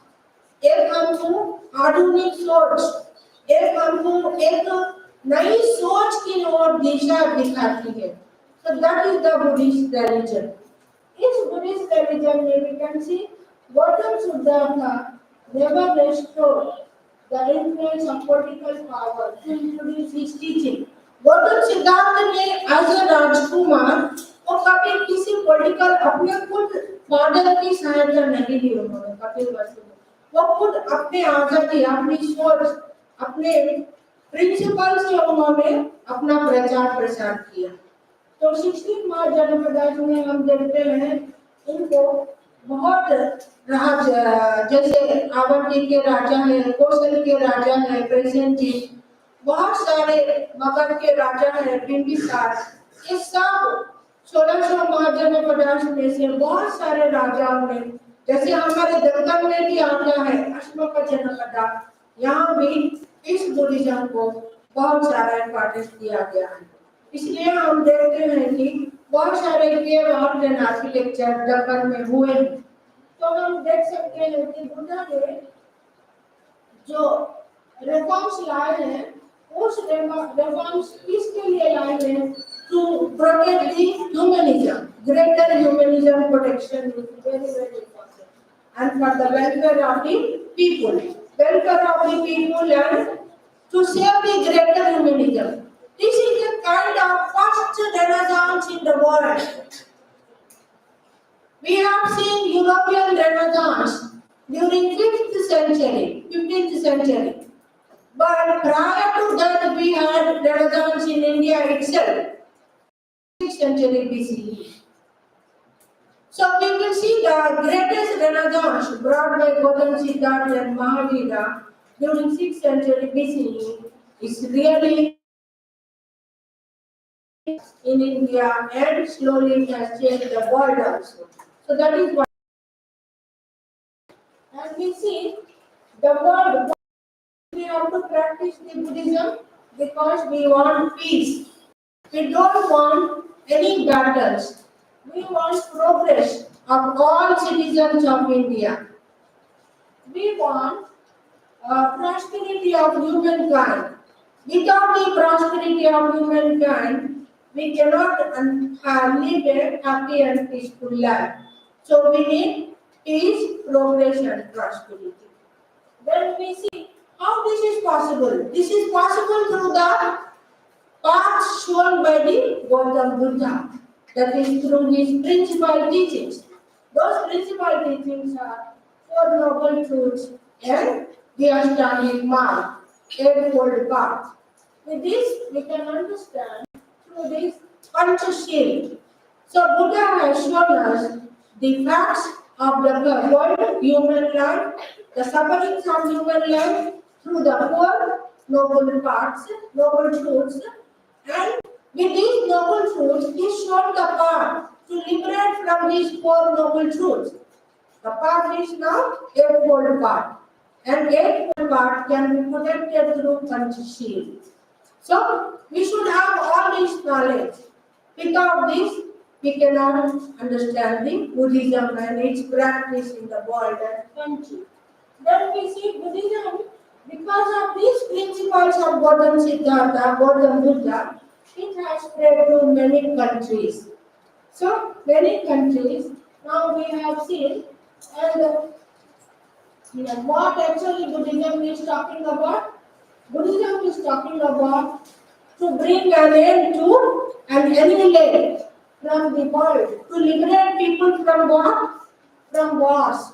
Because Buddha has seen many water wars, many land territorial wars. In that period also people used to fight for water, people used to fight for land. So, and people used to fight for power, prestige. You have seen the geographical discoveries. It is for gold, glory, and it is for the geographical discoveries are for gold, glory, and this is homework for you. You find out, students. Okay. So, what is actually 3G, which was the geographical discoveries were done. So then we will see the Buddha wanted to stop these water wars and land wars. And Buddha wanted to stop the battles which are among the disputes between families and between villages, between the provinces and Janapadas that time. So he wanted to stop all these things. He wanted to stop the religious slavery. Religious slavery is what? जो religion जो धर्म हमको बोलता है हम उसको बिना question किए भी एक्सेप्ट कर लेना. This is like religious slavery. Freedom means what? We should have freedom, social freedom, political freedom, economic freedom, social freedom, cultural freedom is freedom. Today, human beings are not religiously freedom. They are religiously slaves. So, इस slavery को खत्म करने के लिए बुद्धा ने religious breakdown दिया है. He don't want to accept the religion which divides the human being into caste system, which divides the human being into low status and high status, and which treats the human beings with low category and with the low people, the Indians were treated as like slave dasas. And dasas were known as Suras, Asuras, Apuras and Asuras. So you see 6th century BC how the condition was. Today also we are seeing in the present country. So Buddha like to bring the religious freedom. We want to start from religious slavery, political slavery and socio-economic slavery. That is why Buddha fought against caste system. Buddha fought against the Vedas. He was against the Vedas. You can go to many books, you can refer to Buddhist early India, you can see the Red David's book, and you can see the Arnold, he wrote on the Light of Asia, Buddha.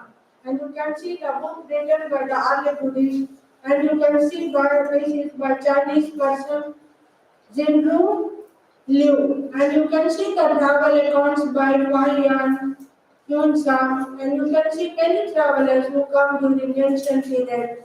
Their records are there, You can see the Buddha and the Dhamma by Dr. B.R. Ambedkar and the Buddhist studies. Many of them worked on Buddhist studies, and you can see the proofs. Buddha fought for what? So, now Buddhism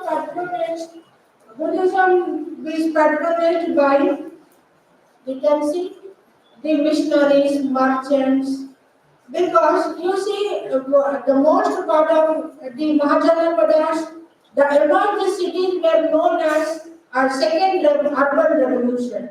The first urban revolution is Indus Valley, second urban revolution is 6th century BCE, we see second urban revolution, and then we see in this Mahajanapada developed and urban centers we had trade. So traders used to protect the Buddhism. Why? Because trader wanted a simple life, not costly custom or practice rituals like. So the traders accepted Buddhism. Vaishyas. Kshatriyas accepted Buddhism because they are the rulers, they don't want to go for many sacrifices. So they start. And Mahajanapada, you see, many Mahajanapada rulers practiced Buddhism. Accordingly, people practiced Buddhism. So Buddhism flourished from 6th century BCE, from the time of Buddha, to still today we are seeing many are practicing Buddhism. So India is like a land of Buddha. India becomes the land of Buddha and Buddhism. So next.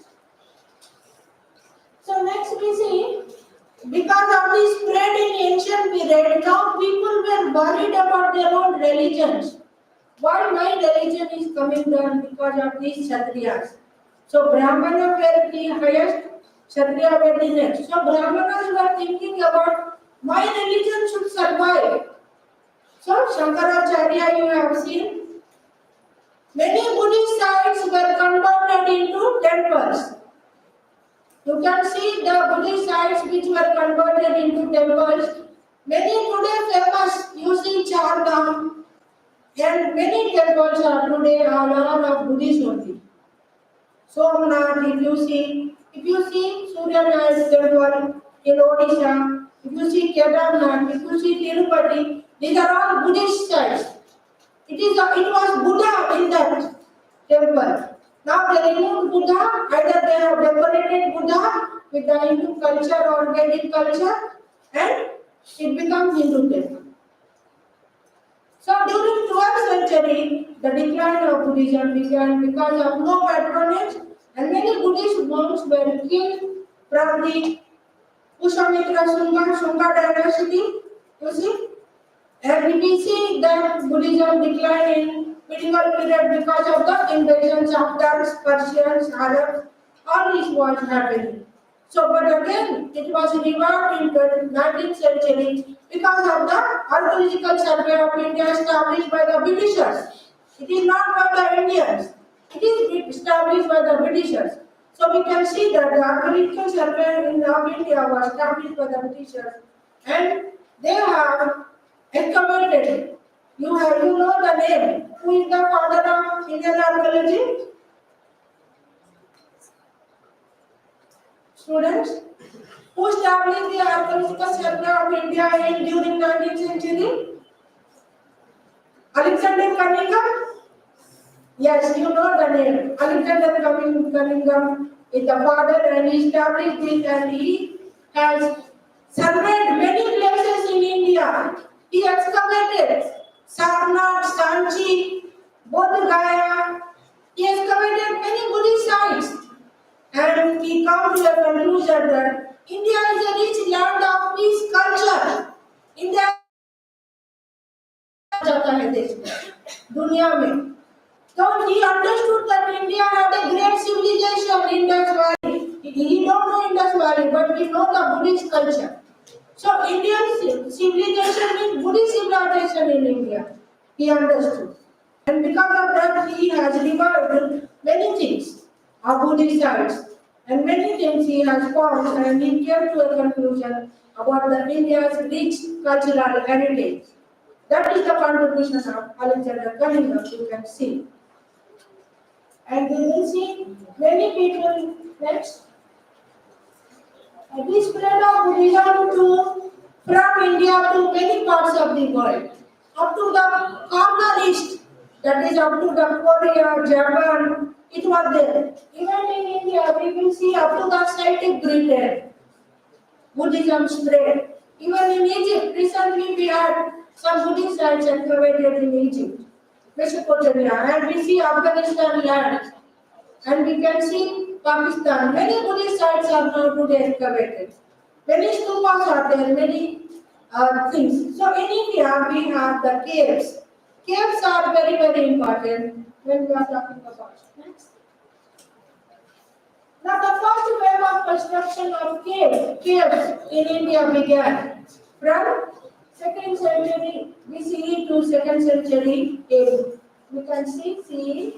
So during this period, many caves But before this, we had natural caves where Buddha lived, meditated, and practiced Buddhism, enlightened path.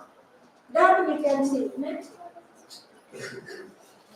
Here, second wave of cave construction, we can see the Ajanta caves, the rock cut caves. Now, what is actually architecture and what is cave architecture? Architecture, the word has come from which word? Students? Architecture, the word has come from the Latin word. Now you find out in homework what is that word which we are now. Architecture is a construction where we will do in a big solid rocks or somewhere before the engineering skills were developed. People used to do this and used to live in caves, natural caves. So we see the next. Yeah, now we have seen next is now the man-made constructions in the cave. So man-made constructions are we have carved it out in the stones and we started practicing over there the simple life.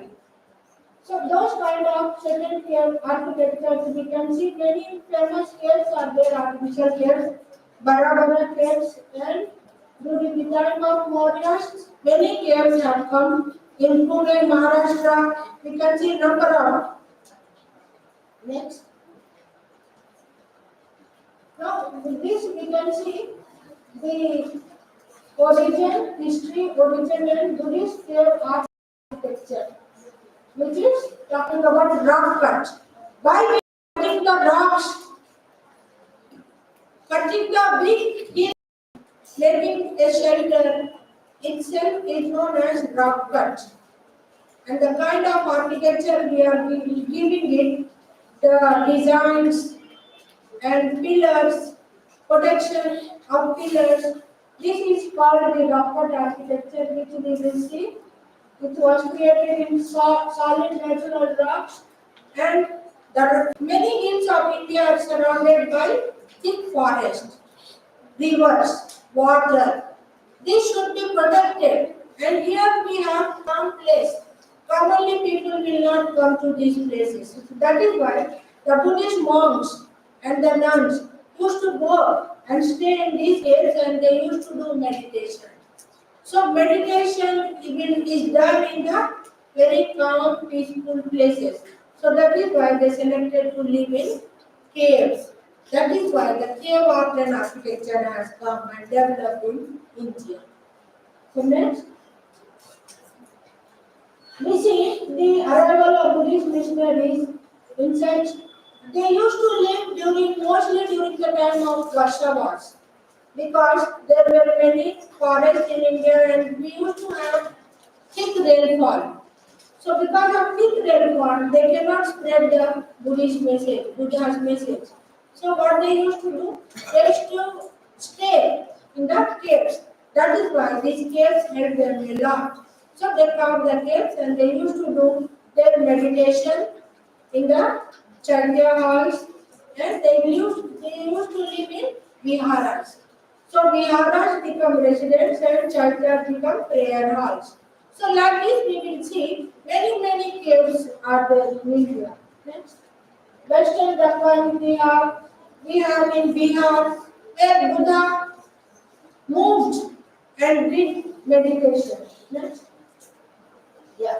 Now this cave you can see Saptaparni cave. In this Buddha had done meditation. He spent here 5 to 6 years to get enlightenment. Next. Now this Saptaparni, you can see before he died, he spent there 5 to 6 years. It is in, we see this before the Mahaparinirvan, he was there. And here we see the Ananda and Bhikkhuni, Upali, she has made writings And in this also we see the writings were developed by Ananda and Gopali Bhikkhuni. Next, we can see this Barabar caves, which is constructed by Ashoka ruler, and this benefited first to Ajivika sects. As I was talking you, Ajivikas we are talking about no battles, no palace. Eat and enjoy them. So for them, these caves were first constructed by Ashoka. Then, now next, it was utilized by Buddhist monks. Then we have this so much information about this. In this caves, we see number of different caves like Lomas, Rishikesh. Lomas, Rishikesh, it is constructed from Chaitya arts. You can see, and this is the one of the world's oldest rock architecture.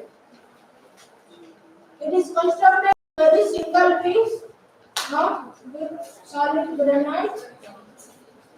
Here you can see there are some people's groups, Varavara group and Nagar group, which they had the name King Yadasi and Devanampiya Dasarata. So you can see during the modern period and his grandson Dasarata has constructed these caves and people, the Buddhist monks used to live and meditate. And next,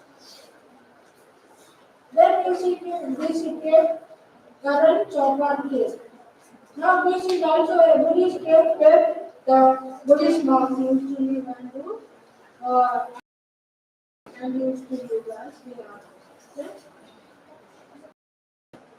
This we can see it is located on the Barabar Hills, and there we will see during the 19th year of Ashoka's rules, he has given this, and there you can see the swastik symbol. Swastik symbol is a Buddhist symbol, and it shows the directions. The Buddhism should spread to 4 directions of the world, and it should spread through the message of peace. Now it is again converted to this symbol is taken by another religion. So we can see how Buddhism is now taken by other religions. Next. Now this sir was telling typical caves, earlier speaker, Neeraj Jadhav sir, you can see this typical caves. This how people live in caves, and they also made the hills also. You can see first floor and like this. So how the engineering skills without studying any this one people has constructed this. That means they are rich in knowledge. They used to understand with common sense. Today now to make student a common sense student, we should teach them for 20 years, 25 years. So then a human being becomes a common sense person. So why it is? Atta Deepo Bhava. Buddha said, you become self-enlightened. You can become Buddha. Buddha is not I am one. Buddha means developing mind, enlightening mind. So everybody can Buddha. I am not the protected, or I am not the symbol of Buddhism, but you all become Buddha. We all become Buddha through our own common sense development. What the cultivation of mind talks. Then you can see next. These Pitalpur caves are in western Ghats of Maharashtra, which was sir was talking. It is 40 kilometers from Ellora. It is now having stupas and Chaityagrahas. 4 Chaityas are there, and it is talking about the early Buddhist school architecture.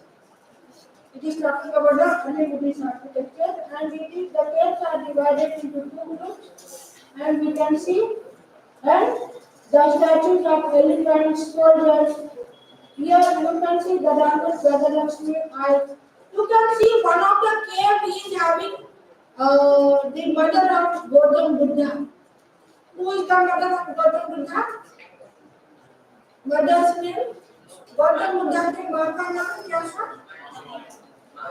Mahamaya. Two white elephants and they are boarding water. So that is why in one of the architecture we see Mahamaya, two elephants are boarding the water and Mahamaya is sitting on the lotus. This is actually Buddhist architecture. Now this Buddhist architecture is converted into the name of Lakshmi in Vedic religion. So you can see how the Buddhism is now Buddhist art and architecture is converted into these Vedic practices.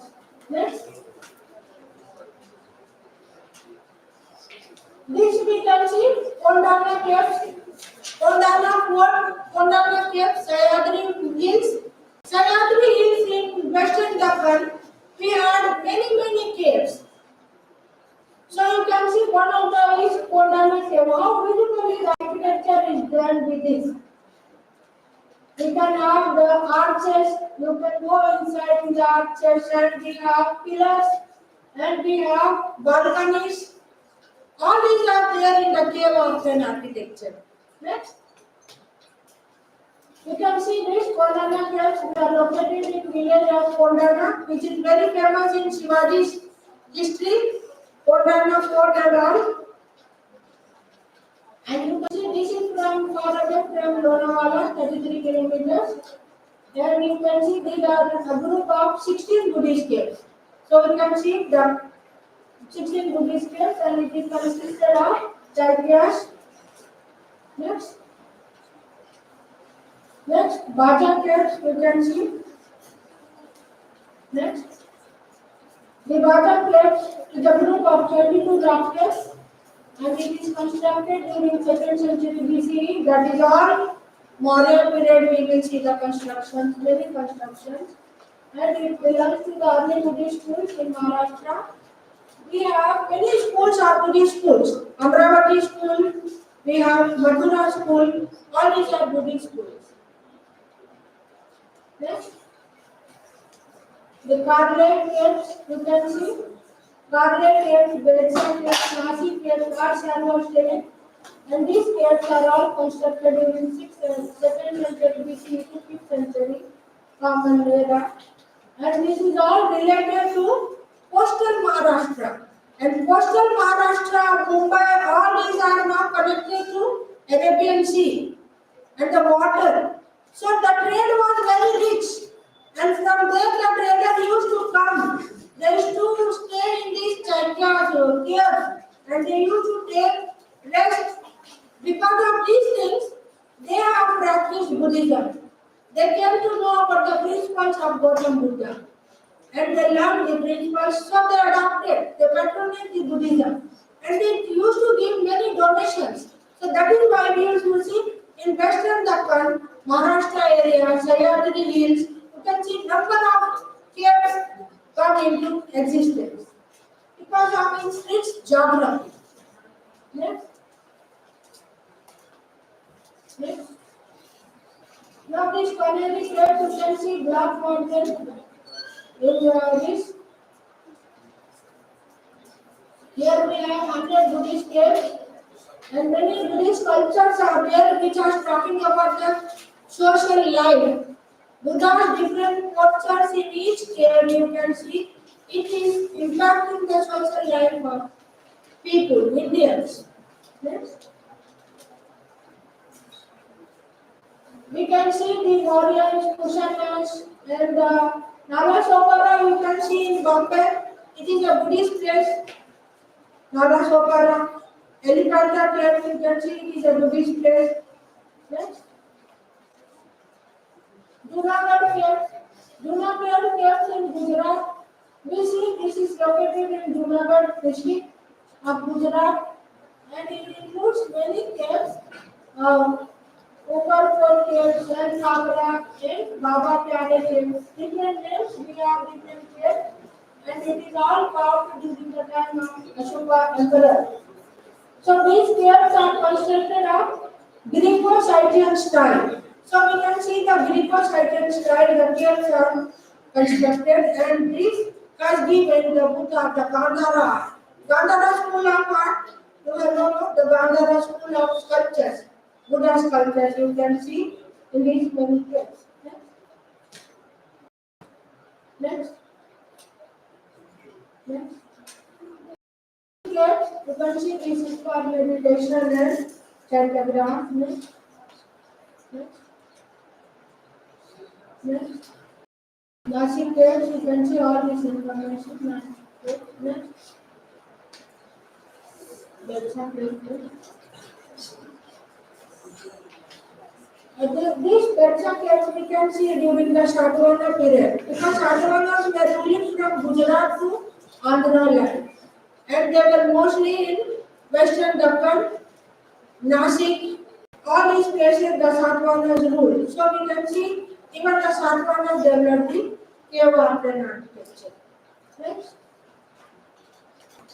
These Mahakali caves we have these Mahakali caves were also you can see under the Bombay. So this Maharashtra, coastal Maharashtra, western Maharashtra is full of Buddhism, influenced by Buddhism. So that is why we see most of the places are now Buddhist places. You can go for field visits. Students, you can go to some of the caves and forts. You can visit in the western Sayadri Hills. Next. Next. You can see also we have Ganesh caves, Ganesh Lady or Junan caves. You can see, and this is also talking about the Buddhist. Now this is converted into Hindu god. That is Ganesha. That is why it is known as Ganesh Lady. See how Buddha is converted into another religion with adding some postures like trunk, hands, or legs, or heads, or decorations. Now Buddha is converted into other. Now mostly the practice today the Vedic religion is doing all about they are practicing or they are praying to Buddha only because it is Buddha and it is added with added features. Next. This Nanagarh caves again by P.C. Satavahana, Kolkman and all this. Nanagarh inscription is also there, which is talking about Satavahana rule. Next.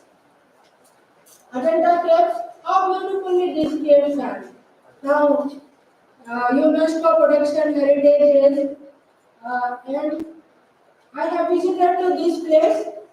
It's very, very beautiful. We have many caves here and we can see Buddha in different postures. Meditation and other postures. Next. Ajanta caves, as you know, you are the Maharashtrian. So I salute to this land of Maharashtra for its good development of Buddhism.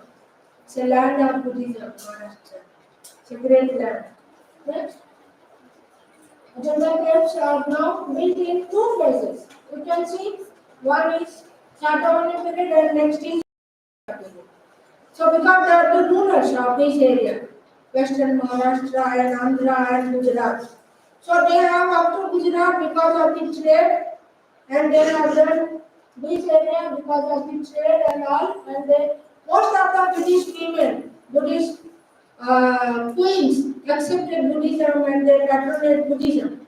So that is why we see during the time of Satavahana, these caves. Next.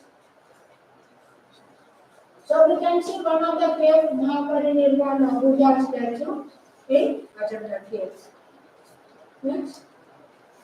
These are the Bagh caves, you can see. Next. These Bagh caves are a group of 9 rock-cut monuments, you can see in that. And these are in Madhya Pradesh. And we can see here Ajanta and these caves are talking about the mural paintings. Mixer was addressing that it is vegetable and natural colors. They have made with vegetables and all other fruits and all, and they have made with Ellora caves again it is record World Heritage protected. In it we have 12 Buddhist And one of the Buddhist cave is known as Carpenter's Cave. You may get this in exam. Which cave is known as Carpenter Cave and which this one? So you can see this. This is in Ellora, which is known as Vishwakarma Cave. Next. Next, Elephanta, we can see how Buddha is looking. And next, Elephanta Caves, as you have seen in Mumbai, when we visit Mumbai, I have been to this place also, Mumbai. Next, the caves on this land divided into two groups. Ascending is a Buddhist cave, now it is converted into some 5 Hindu caves also, you can see. Later it has developed into during the time of Shankaracharya and later Shaivism has come and Shaivism is developed in this area, so it is added. Shaivism, Saiva architecture is added here in Elephanta caves. Next.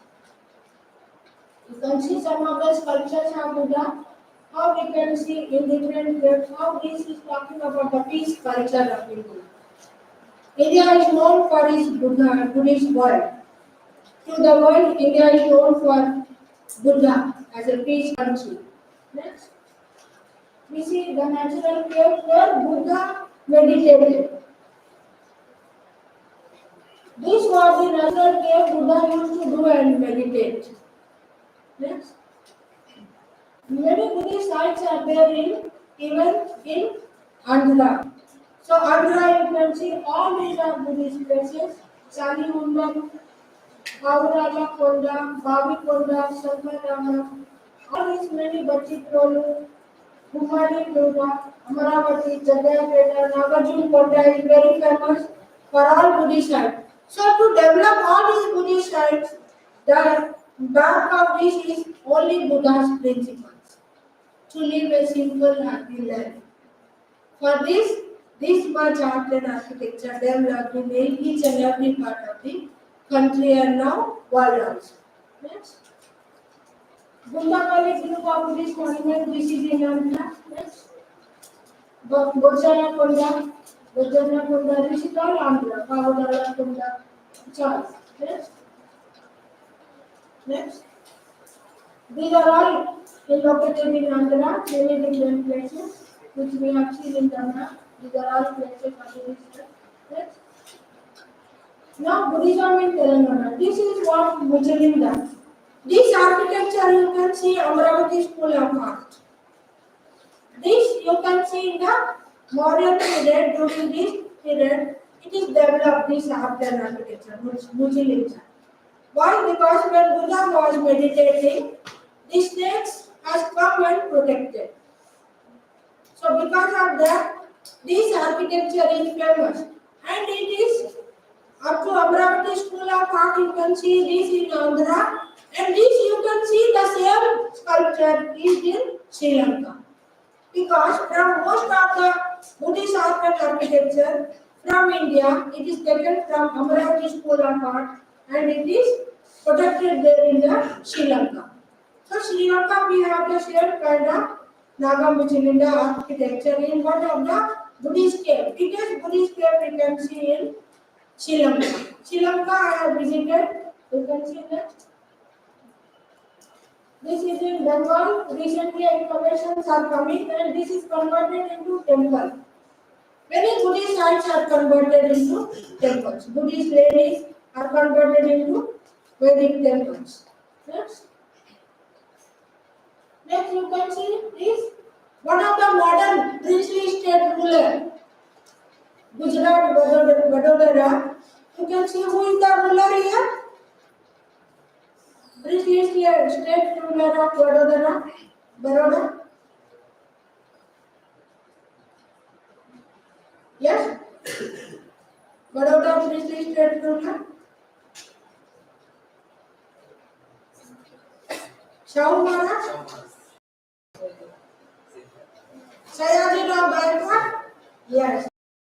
Sayajirao Gaikwad, he is also influenced by the principles. So in his park, Sayaji Bagh, he has a put Buddha and there Baba Sai used to come and He used to work in the Gujarat, Vadodara. He used to sit and find the solutions of the land.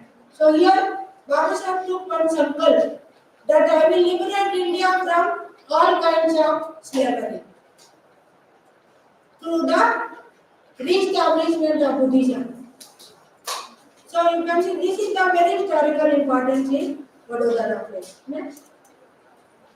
This is Sri Lanka, where we see in the airport itself, we will see the big sculpture of Buddha, where Buddha is now welcomed all the tourists, and Sri Lanka is purely a Buddhist country. 90% people are Buddhist here, only 2% people are Muslim, 5% are Hindu, and 3-4% are Christian. 90% people are Buddhist. Why India is not having this kind of Buddhist country? Why India is still exploited by the other invaders on the name of religion? Let us take the vote with this seminar that we are going to liberate India from this kind of superstitious belief. Let us give India a peace culture by understanding the Buddhist art and architecture through caves art and architecture. Next. You can see in Buddha, the biggest star in Anuradhapura, these kind of sculptures are constructed where Buddha is doing meditation and in the Kusinara, the sleeping mode, and all this you can see 3-4. With the land we have statues in one way. Next. Here you can see Buddha. This is a very big stupa in Sri Lanka, Anuradhapura and Rajaratta. All these places you can see in Sri Lanka, Buddhist places. Next. This is one of the biggest vihara or stupa. Next. Here you can see the Buddhas. Here this is a very big Buddhist site in Sri Lanka, which is destroyed by the again Vedic practices. Vedic religion was practiced by Chola rulers of the South India. When South India, the Chola rulers spread to conquer Sri Lanka, then they have seen the Sri Lanka is full of Buddhist art and architecture sculptures. They destroyed many of the Buddha sites, Buddhist art and architecture. Next. See like this, Chola destroyed the Buddha's face, all this.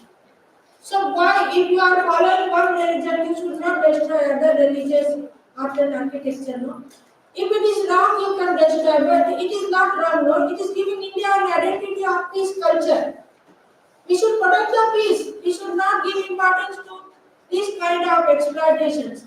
It is a purely exploitation of history and its art and architecture by the religious dominators. So religious dominators should not do this kind of exploitation of history. Next.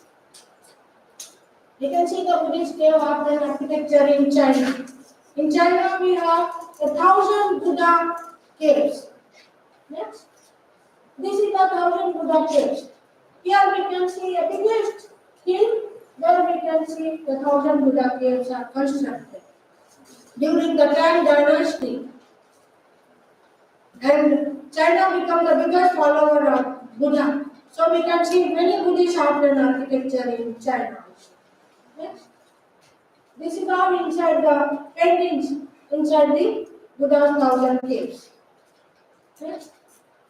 This is known as Mogao Cave. It is at Damhan, which is located in northwestern China. It is called as a trove of Buddhist art. Here we can find many sculptures, and this is very famous because of the Silk Route. Silk Route, you know, no? As I was talking to you in the beginning, India is known for Meluha. That is the trade center. So this is the Silk Route, where from China to Egypt, where from China to Egypt, Egyptian civilization, Egypt country, and Iran. We used to have trade. So Silk Route is the famous. Whoever traders used to come from this way, they used to have this kind of, they don't want to, trader communities, they want to save money. So they saved money by rejecting the Vedic rituals and practices. They want a very simple life. That is why Buddhism and Jainism become traders' religion. So next, you can see these Bhagavad camps now they transfer the practical life of Chinese people. That is why you can see the great social impact of Buddhist art and architecture on people, not only in India, but in different parts of the world, in different parts of the Asian countries, and now it is growing up to world, in America and all these things. Next. We can see in this Bhagavad here, we can see the Jataka tales and the Buddha's life histories, and you can see the Buddha's different cultures. So with this, the China has very much practiced Buddhism. Next, though in China we have Confucianism and Taoism, all they were their principles, but remained then the Chinese accepted Buddhism because of its principles. Next. Next. Now today we see these Bhagavad falls with the help of AI. Now digital advancements they are projecting and they wanted to show the world through this AI so that it should be in every part of the world.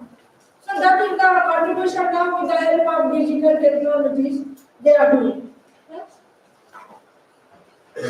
Now the future of this is they wanted to project the Buddhist philosophy principles through this production of this cave architecture in China.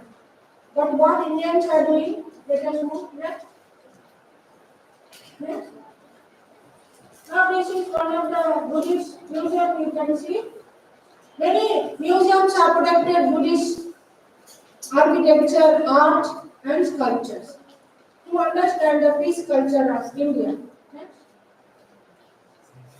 Now in Afghanistan, we also had Bamiyan caves in Afghanistan, and we have much of the Buddhist art and architecture and sculptures in Afghanistan. History of Buddhism began with the Maurya Empire. With the Chandragupta Maurya, Chandragupta Maurya spread it up to Persian Empire, and Chandragupta dominated. He was the greatest ruler next to Alexander. So because of this, next to Alexander, only Chandragupta was the biggest conqueror and expansion of empire. Chandragupta Maurya was there.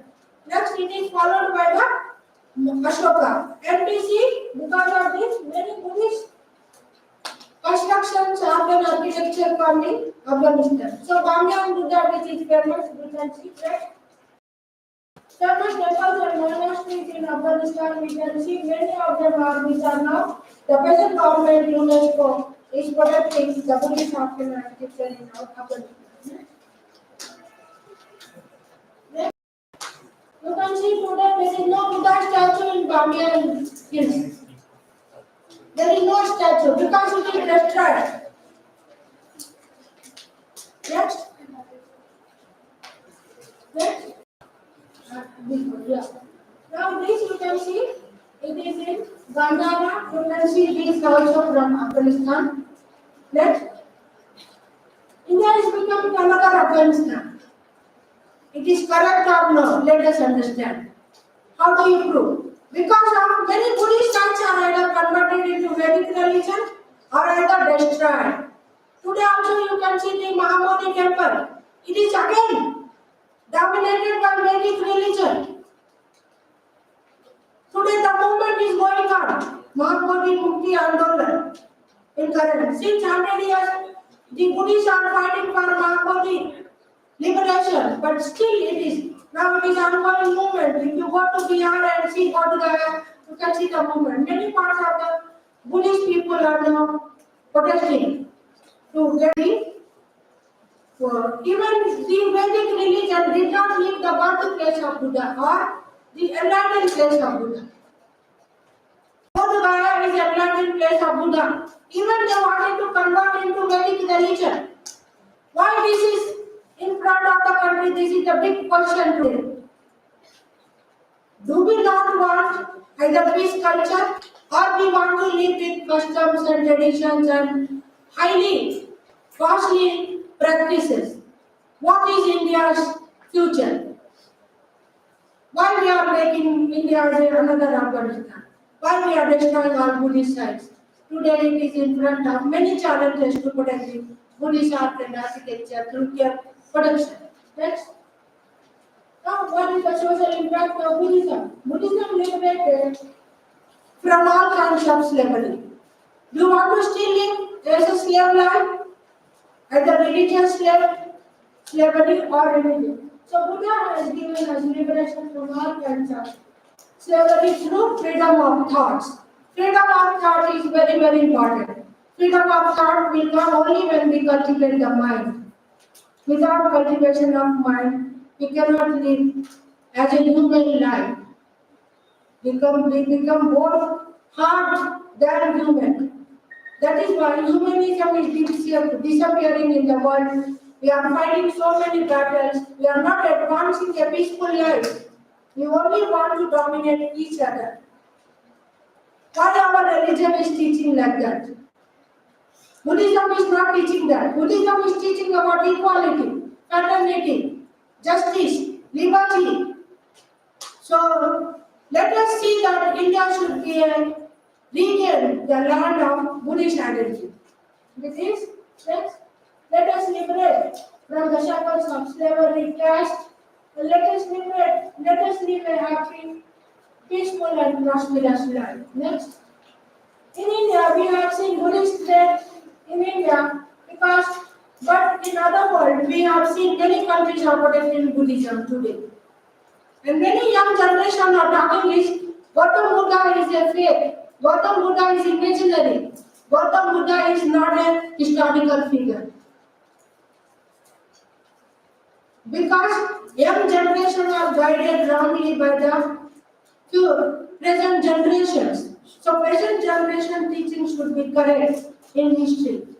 Society should come with the enlightened knowledge. Should not give the history in a wrong manner. History should not be explained or analyzed or critically analyzed in a wrong manner. It should be analyzed in scientific manner. Then only history can be the peace culture of India Buddhism can be saved. Next. Yes, last. So we end with this. So I think I have understood how Buddhist art and architecture has social impact on people and so today millions of people are now Buddhist in the world. So Vedic practices always disturbing the Buddhist art and architecture. They may disturb in future also, but it is the Buddhist people who are protecting all over the world and in India. So we should see the country should have a peaceful progress and prosperity country to have this. India needs the Buddha's principles. Thank you.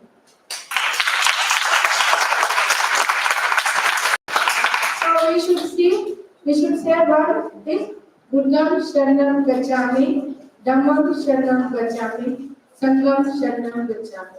Sadhu, sadhu, sadhu. Thank you. यानंतर रसूदंबे सराफ मार्गदर्शन करते.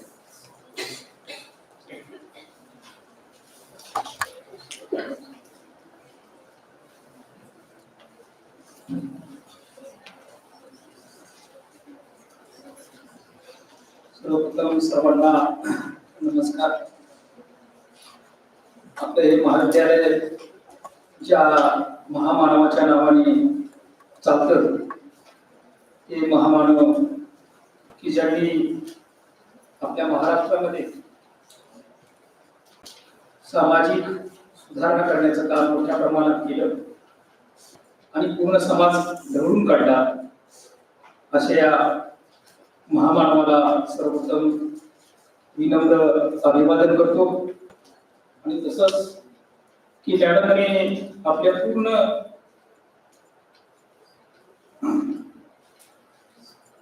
विवेचनामध्ये कला आणि स्थापत्यावर बौद्ध तत्वज्ञानाचा बौद्ध शिकवणीचा असा प्रभाव आहे. त्यामुळं बुद्धाचं तत्वज्ञान, कारण कुठल्याही धर्माचं तत्वज्ञान हे माणसं जोडण्याचं काम करत असतं. त्यामुळं गौतम बुद्धांनी जी क्रांती केली, त्यामुळे गौतम बुद्धांना सुद्धा मी विनम्र अभिवादन करतो. खर तर आपल्या भारतामध्ये सर्वप्रथम समता आपल्या आचरणातून, वर्तनातून प्रस्थापित करण्याचं काम हे गौतम बुद्धांनी केलं आणि हे आवर्जून मला इथे सांगायचं. तर आजच्या या इतिहास विभाग राजश्री शाहू महाविद्यालय लातूर आणि ICHR यांच्या संयुक्त विद्यमाने 2 दिवसीय राष्ट्रीय चर्चासत्र आणि या चर्चासत्रातील 4थ्या टेक्निकल सेशनचे सादर व्यक्ती स्पीकर डॉक्टर आदरणीय इंदिरा सूर्यवंशी मॅडम, या चर्चासत्रामध्ये उपस्थित असलेले आमचे गुरुवर्य आणि आपल्या राजश्री शाहू महाविद्यालयाचे पहिले इतिहास विभाग प्रमुख आदरणीय भांडवलकर सर आणि आमच्यामध्ये आवर्जून उपस्थित असलेले इतिहास संशोधक आणि आमचे मार्गदर्शक, आजच्या तरुण पिढीला एक दिशा देणारे दीपस्तंभाप्रमाणे सुग जोशी सर, तसेच डेक्कन रिसर्च सेंटरचे जाधव सर आणि मराठवाडा इतिहास परिषदेचे अध्यक्ष आमचे स्नेही डॉक्टर नारायण सूर्यवंशी सर, आमचे विषय बंधू डॉक्टर शिवाजीराव गाडे सर आणि आयोजक या राष्ट्रीय चर्चासत्राचे डॉक्टर अर्चना टाक मॅडम, त्यांचे सहकारी डॉक्टर पाटील मॅडम आणि डॉक्टर मोरे सर आणि उपस्थित सर्व चर्चासत्रामध्ये सहभागी झालेले श्रोते, विद्यार्थी मित्र. खरं तर मॅडमने एका तासामध्ये आपल्या विवेचनातून पूर्ण भारतामध्ये भ्रमण करण्याचं काम केलं. मॅडम की आपल्या पॉवर पॉइंट प्रेझेंटेशन मधून पूर्ण कला आणि स्थापत्याच्या माध्यमातून पूर्ण भारतामध्ये भ्रमण करत होत्या आणि त्या भ्रमणातून उपस्थित असलेल्या अभ्यासकांना त्याचं दर्शन घडवून देण्याचं काम केलं. कारण तर बहुतांश विद्यार्थी जे इथले आहेत ते मराठी भाषिक आहेत आणि आपण भारतामधलं पूर्ण कला आणि स्थापत्याचं भ्रमण करत की आपण कला आणि स्थापत्याच्या विविध पैलूंचं मोठ्या कौशल्याने विश्लेषण करण्याचं काम केलं, सखोल अशी अभ्यासपूर्ण माहिती देण्याचं काम केलं आणि त्यामध्ये प्रामुख्यानं लेणी स्थापत्यावर त्यांनी विवेचन जास्त केलं, एड्सवर जास्त विश्लेषण केलं. कारण या लेणी स्थापत्य हे इतिहास अभ्यासाचं एक महत्वपूर्ण साधन आहे आणि विशेष म्हणजे इतिहासाचे विद्यार्थी का असतील महत्वपूर्णच नाही तर हे इतर साधनाच्या तुलनेमध्ये विश्वसनीय साधन आहे. कारण हे साधन असं आहे, हे लेणी स्थापत्य असं आहे असं कुणालाही वाटलं तर एका ठिकाणाहून दुसऱ्या ठिकाणी स्थलांतरित करता येईल. नाहीतर आपण म्हणतो की कुठल्या तरी वाघनगा जी आहे आम्ही भारतात आणणार, इकडची तलवार तिकडे नेणार, इकडचा ग्रंथ इकडचं साहित्य इकडे नेणार, म्हणजे या साधनाची कुणाचीही सत्ता आली तर पळवापळव करता येईल. कारण हे लेणी स्थापत्य हे साधन त्या घटनांची आणि त्या घटनास्थळाची साक्ष देण्याचं काम हे करत असतं आणि त्यामुळं मला असं वाटतं की वाङ्मयी साधनाच्या तुलनेमध्ये अधिक विश्वसनीय ठरतं. त्यामुळं संशोधनाचं जाणून त्या काळाची परिस्थिती जाणून घेण्याचं ते एक प्रभावी साधन आहे. खरं तर आताच आपल्यामध्ये सहभागी झालेले आमचे गुरुवर्य आदरणीय ऋषितुल्य व्यक्तिमत्व डॉक्टर सोमनाथ रोडे सर की ज्यांच्या सानिध्यामध्ये राहून ज्यांच्या मार्गदर्शनाखाली की आम्ही घडण्याचं काम केलं आज जे काही आपल्या समोर मी बोलण्याचा प्रयत्न करत आहे की त्याचं पूर्ण श्रेय हे सरांचं. खरं तर मी ऍक्सिडेंटली प्राध्यापक झालो. कधी कधी असं म्हटलं तर तो ऍक्सिडेंटली कसं अपघात, कारण सर जर माझ्या जीवनामध्ये आलेच नसते आणि मी एम.ए. इतिहासाला बसवेश्वर महाविद्यालयामध्ये जर प्रवेश घेतलाच नसता तर मी इतिहासाचा प्राध्यापक झालो. कारण माझे तेवढे स्वप्न मोठे नव्हतेच, कारण परिस्थिती.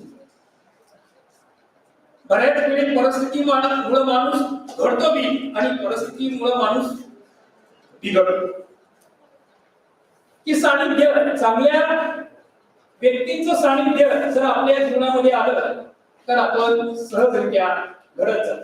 त्याचं एक उदाहरण म्हणजे मी आहे. तर आज त्यांच्यासोबत बोलण्याचं मी धाडस करत आहे. तर लेणी स्थापत्यावर मोठ्या प्रमाणात विवेचन मॅडमने केलं आणि भारतामधील अनेक लेणीविषयी त्यांनी माहिती सांगितली.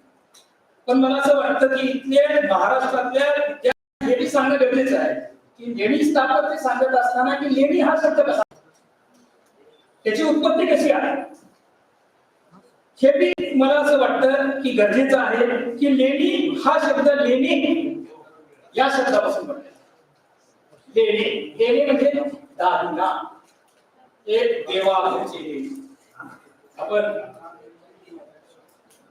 गाण्यामधून हे ऐकलेलं आहे. आणि मग लेणी या शब्दापासून बनलेला आहे.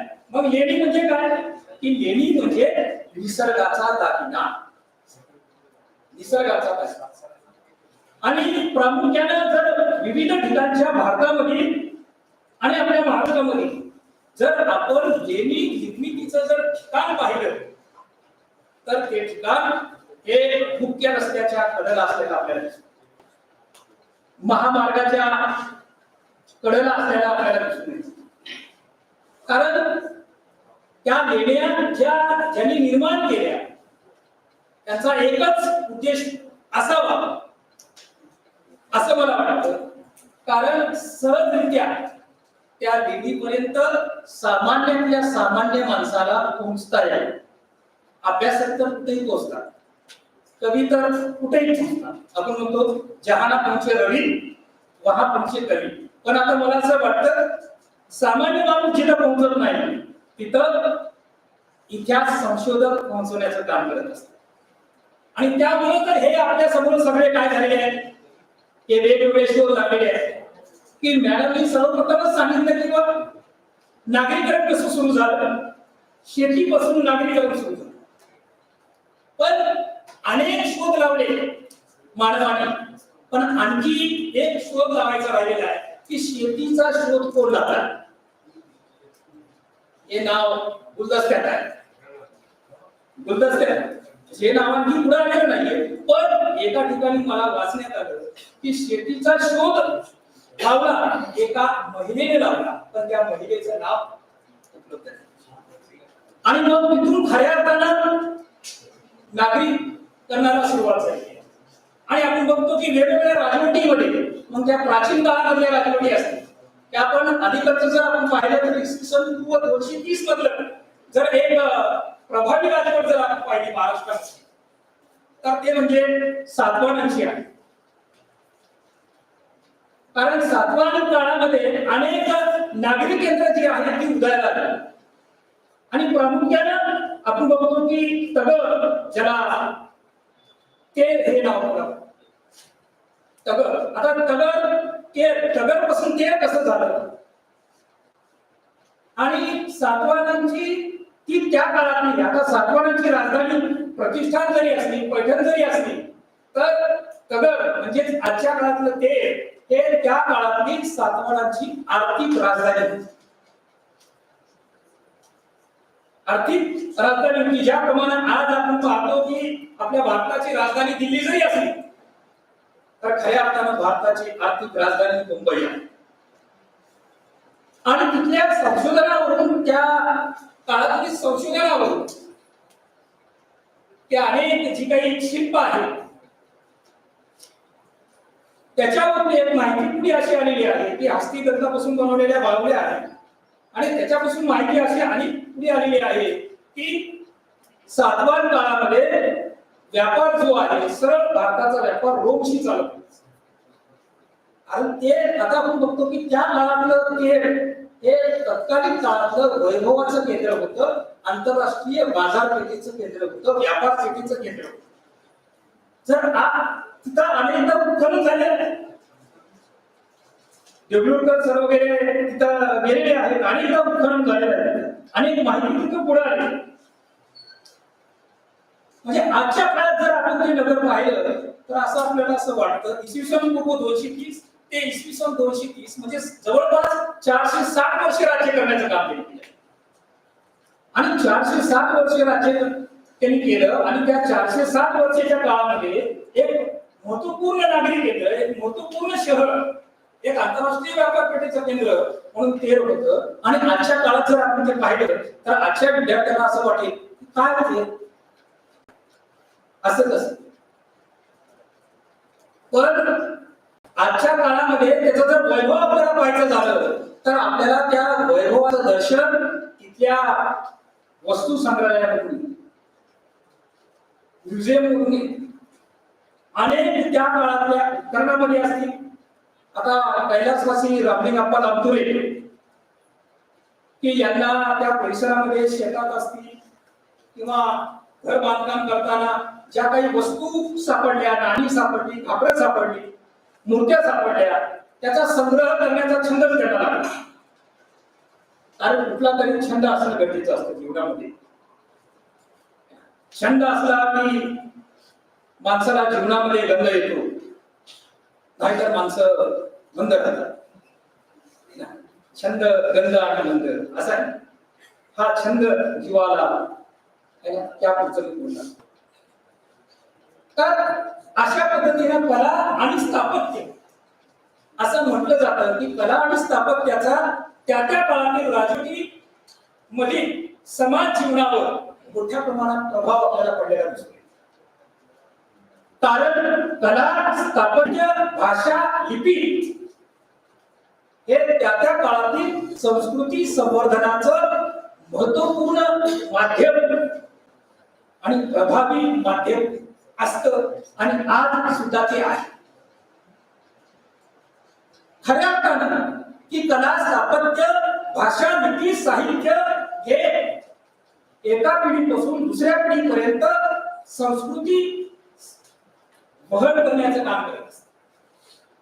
आणि समजा हे जर वहन जर आपल्यापर्यंत झालंच नसतं तर आज आपल्याला या राष्ट्रीय चर्चासत्रामध्ये मॅडमने जी काही माहिती सांगितली ही आपल्याला माहिती मिळाली असते. की मॅडमने प्रामुख्याने सांगितलं की बुद्धिझमचा प्रभाव हा प्राचीन काळातील स्थापत्यावर कसा पडला, कलेवर कसा पडला, की त्याचं एक उत्तम उदाहरण म्हणजे आपण मिरवणुकीच्या लेण्या पाहतो. त्रिधर्मीय लेण्या आहेत, बौद्धधर्मीय लेण्या आहेत. राष्ट्रकूट काळातील कृष्ण पहिला की यांनी सुद्धा मिरवणुकीच्या काही लेण्या बनवलेल्या आहेत की कैलास लेण्या आहेत. आधी कळस मग पाया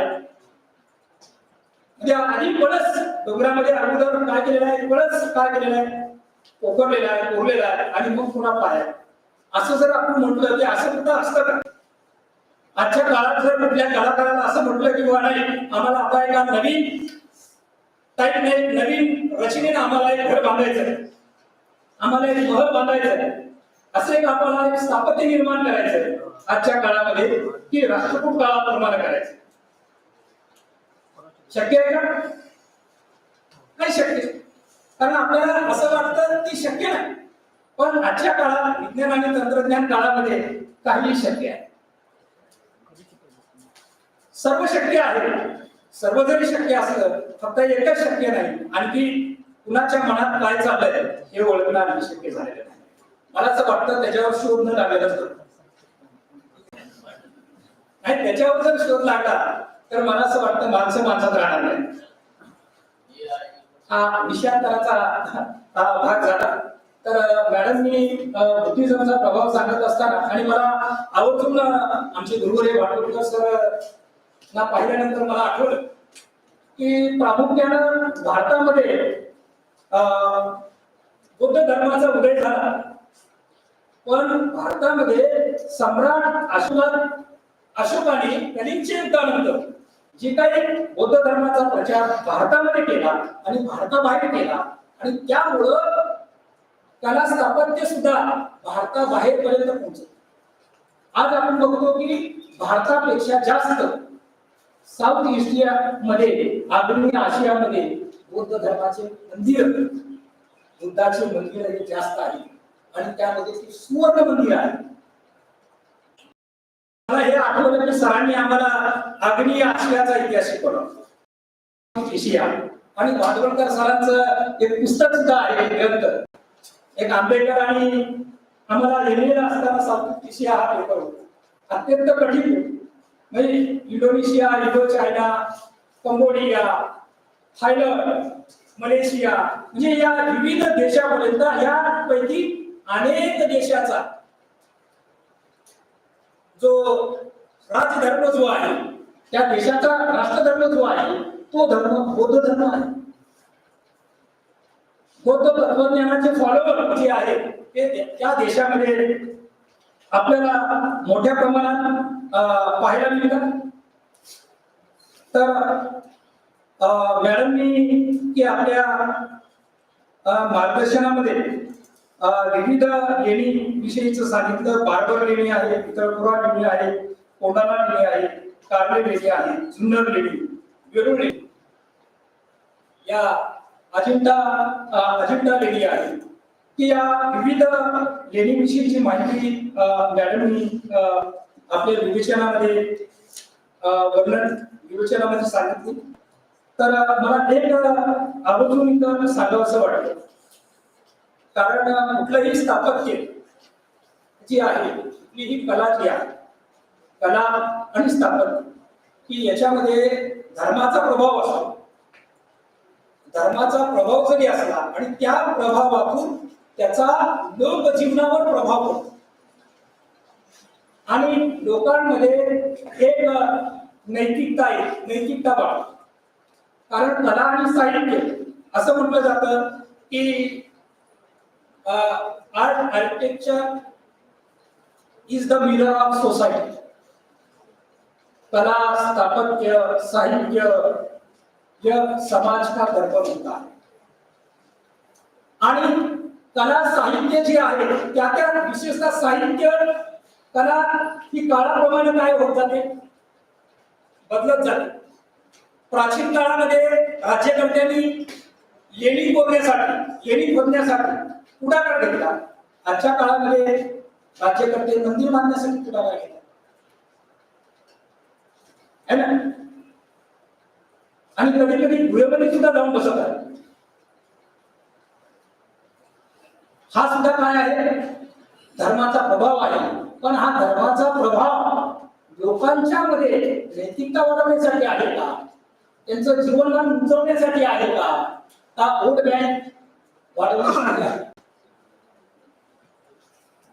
याचाही आपण काय केलं पाहिजे की प्राचीन काळातलं राजकारण आणि त्यांनी निर्माण केलेलं कला स्थापत्य, मध्ययुगीन काळातलं राजकारण आणि त्यांनी निर्माण केलेलं कला स्थापत्य, साहित्य आणि आजच्या काळात राजकारण आणि कला स्थापत्य है ना, आणि निर्माण होत असलेलं साहित्य, आपण याच्यावरून मी अधिक बोलणार नाही की आपण कुठं चालेल. म्हणजे एकीकडे आपण म्हणतो की साहित्य या समाज का दर्पण होता है, समाजाचा आईना आहे. साहित्यकार, कवी समाजाला आईना दाखवण्याचं काम करतात. विडंबन की असं असलं पाहिजे की विडंबनामधून एखाद्या व्यक्तीची भावना दुखवली गेली नाही पाहिजे.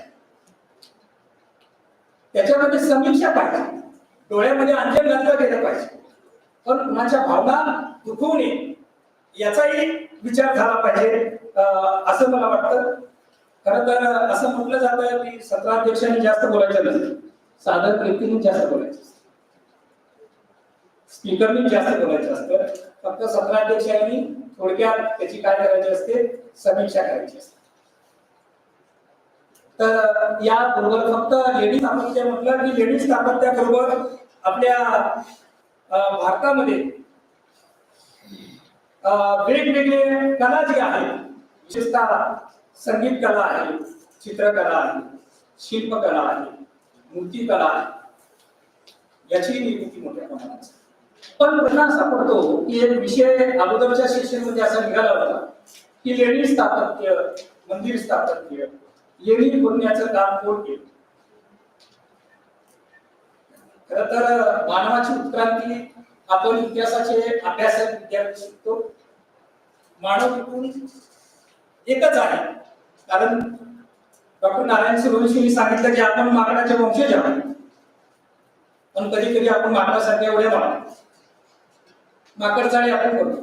म्हणजे आज माणसात माणसं नाही, प्रत्येकाने आपला धर्म वाटून घेतलेला आहे, रंग वाटून घेतलेला आहे, नेते वाटून घेतलेले आहे, पण कला, स्थापत्य, साहित्य, भाषा, लिपी हे कधीच सांगत नाही की तुम्ही आम्हाला वाटून घ्या. आणि यामुळं मला असं वाटतं की विशिष्ट लोकांना विशिष्ट कला स्थापत्याचा, विशिष्ट साहित्याचा अभ्यास करायला सुद्धा नको वाटत. कारण का नाही, आपली को स्टडी नाही करणार. उदाहरण ज्ञान आहे, आम्ही हे तत्वज्ञान आहे. तत्वज्ञान जे आहे ते माणसाला जोडण्याचं काम करत असतं. तर एक मुद्दा मला क्लिअर करायचा आहे, आणि त्या चर्चेमध्ये असं निघालं किंवा वडिलांनी काय केलं, मूर्त्या काढल्या. वडर समाजातल्या लोकांनी काय केलं, मंदिरं बांधली, लेणी खोदल्या. पण मला असं वाटतं की प्राचीन मध्ययुगीन काळामध्ये असं होतं की पुन्हा पोलिटिकाली आली, आर्थिकाली आली, आणि या पोलिटिकाली आणि आर्थिकालीमध्ये विशिष्ट लोकांचं विशिष्ट कामच होतं, आणि त्यामुळे खेडी स्वयंपूर्ण होतं. याचं काम त्याचं कोण करत नव्हतं. आजच्या काळात जर आपण बघितलं तर लातूरमध्ये आपण बघतो की आता चांभार आहे, तर चांभाराचं काम त्या गावामध्ये चांभारानेच करायचं, आणि त्याच गावामध्ये करायचं, दुसऱ्या गावामध्ये जायचं नाही. जर आजच्या आपल्या लातूरमध्ये जर आपण बघितलं, आजच्या लातूरमध्ये चांभार म्हटलं की आता एक गुजराती हातून फुटवे हा चांभार आहे का, पण आपल्या लातूर परिसरामध्ये फेमस आहे. पण तत्कालीन काळामध्ये मला इकडे लक्ष वेधायचं की पर्टिक्युलरली वडार समाज जो आहे, वडार समाज हा दगड घडवण्याचं काम करायचा, सपोर्टिंग काम करायचं, दगड घडवण्याचं. पण मूर्त्या घडवण्याचं काम करणारे, दगडाची मूर्ती घडवण्याचं काम करणारे माझ्या वाचण्यात आलेल्या आहे, सांगतो कदाचित हे सुद्धा माझं मी मत मांडू लागलो. इथं अभ्यासक बसलेले आहेत, त्यांनी दुरुस्त करा. मी इथं असतानाच म्हणजे माझ्याही ज्ञानामध्ये काय होईल आणि ती भर पडेल. बऱ्याच वेळी students are the benches of the teacher. विद्यार्थ्यांनीही सांगावं की माझ्या माहितीप्रमाणे की लेणी खोदण्याचं काम हा एक विशिष्ट वर्ग करत होता, दगडाची मूर्ती घडवण्याचं काम हा एक विशिष्ट वर्ग करत होता, आणि पर्टिक्युलरली त्याचं नाव आहे पाथरवट. पाथरवट, नॉट पाथरूट. पाथरूट ही एक गुन्हेगारी, ब्रिटिश काळामध्ये त्यांनी अनेक गुन्हेगारी जमाती घोषित केल्या, त्यामधली पाथरूट, पात्रवट नव्हती, पाथरूट असं माझ्या वाचण्यात आलेलं आहे. काही ठिकाणी शनिवार वाड्यामध्ये जरी तुम्ही बघितलं तर विशिष्ट पात्रवट असा उल्लेख आपल्याला सापडतो. म्हणजे आपल्याला सुद्धा मला असं वाटतं ही माहिती काय कुठंतरी कलाकार जो आहे तो आपली दिशा सोडून जातो.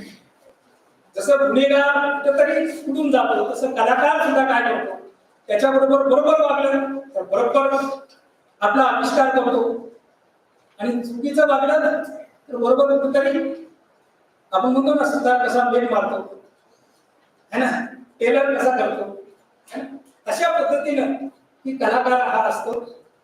तर एवढं मला सांगायचं होतं की एवढंच बोलून मी माझं नाटक झालेलं. माझे जे काही सत्राध्यक्ष पदाचं जे काही मनोगत आहे, पण तत्पूर्वी की मला या राष्ट्रीय चर्चा सत्रामध्ये सहभागी होण्याची संधी दिली.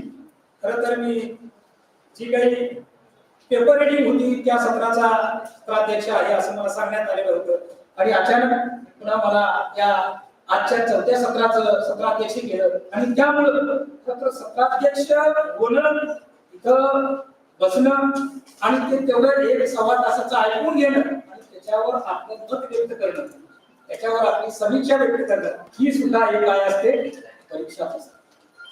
आणि मला असं वाटतं मी अनेक परीक्षा दिल्या, त्यामध्ये आज एक वेगळी अचानक एक परीक्षा देण्याचा योग मला आला आणि तो योग या महाविद्यालयातील इतिहास विभाग डॉक्टर अर्चना काक मॅडम यांनी दिला, विभागातील डॉक्टर पाटील मॅडम आणि मोरे सर यांनी दिला. त्याबद्दल आयोजकांचे आभार व्यक्त करतो. आणि आपण ऐकला आणि माझ्या जर बोलण्यामध्ये किंवा मी जी काही बोललो त्याच्यावर जर काही प्रश्न असेल तेही तुम्ही विचारू शकता. खरं तर प्रश्न हे साधन व्यक्तीलाच विचारायचे असतात. फक्त सत्राध्यक्ष त्यावर फक्त आपलं मत नमूद करण्याचं काम करतो. साधन व्यक्तीने जी काही लांब लचक माहिती सांगितलेली असते त्याची थोडक्यात माहिती सांगण्याचं काम आणि त्याच्यावर आपले मत व्यक्त करण्याचे काम हे सत्राध्यक्षाचं काम असतं. एवढं मी बोलतो आणि माझं लांबच चाललेलं जे काही सत्राध्यक्ष मनोगत आहे.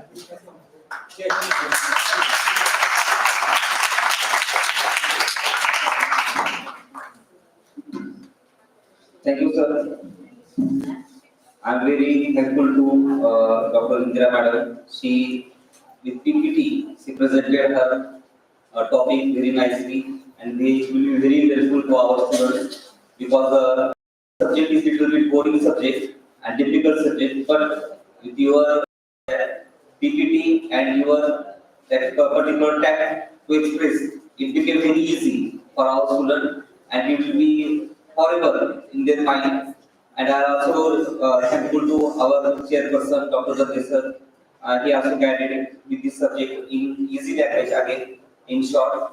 So again, I am very thankful to for this session who presented Dr. Bhandorkar sir, ex-HOD of HOD department, Sugar Joshi sir, Narayan Sureshi sir, and Narendra Jadhav sir, Nilesh Jadhav sir, and our Rodi sir and other members. And especially I am thankful to 4 research students who came from Kalburgi, that is Muhammad Azmal, then Arshad KV,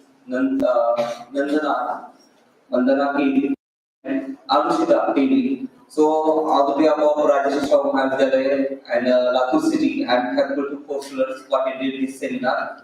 And with the behalf of the chairperson, I declare that this session is over. Okay, thank you. After that, lunch break is there. Okay, from 2:09 to 2:40.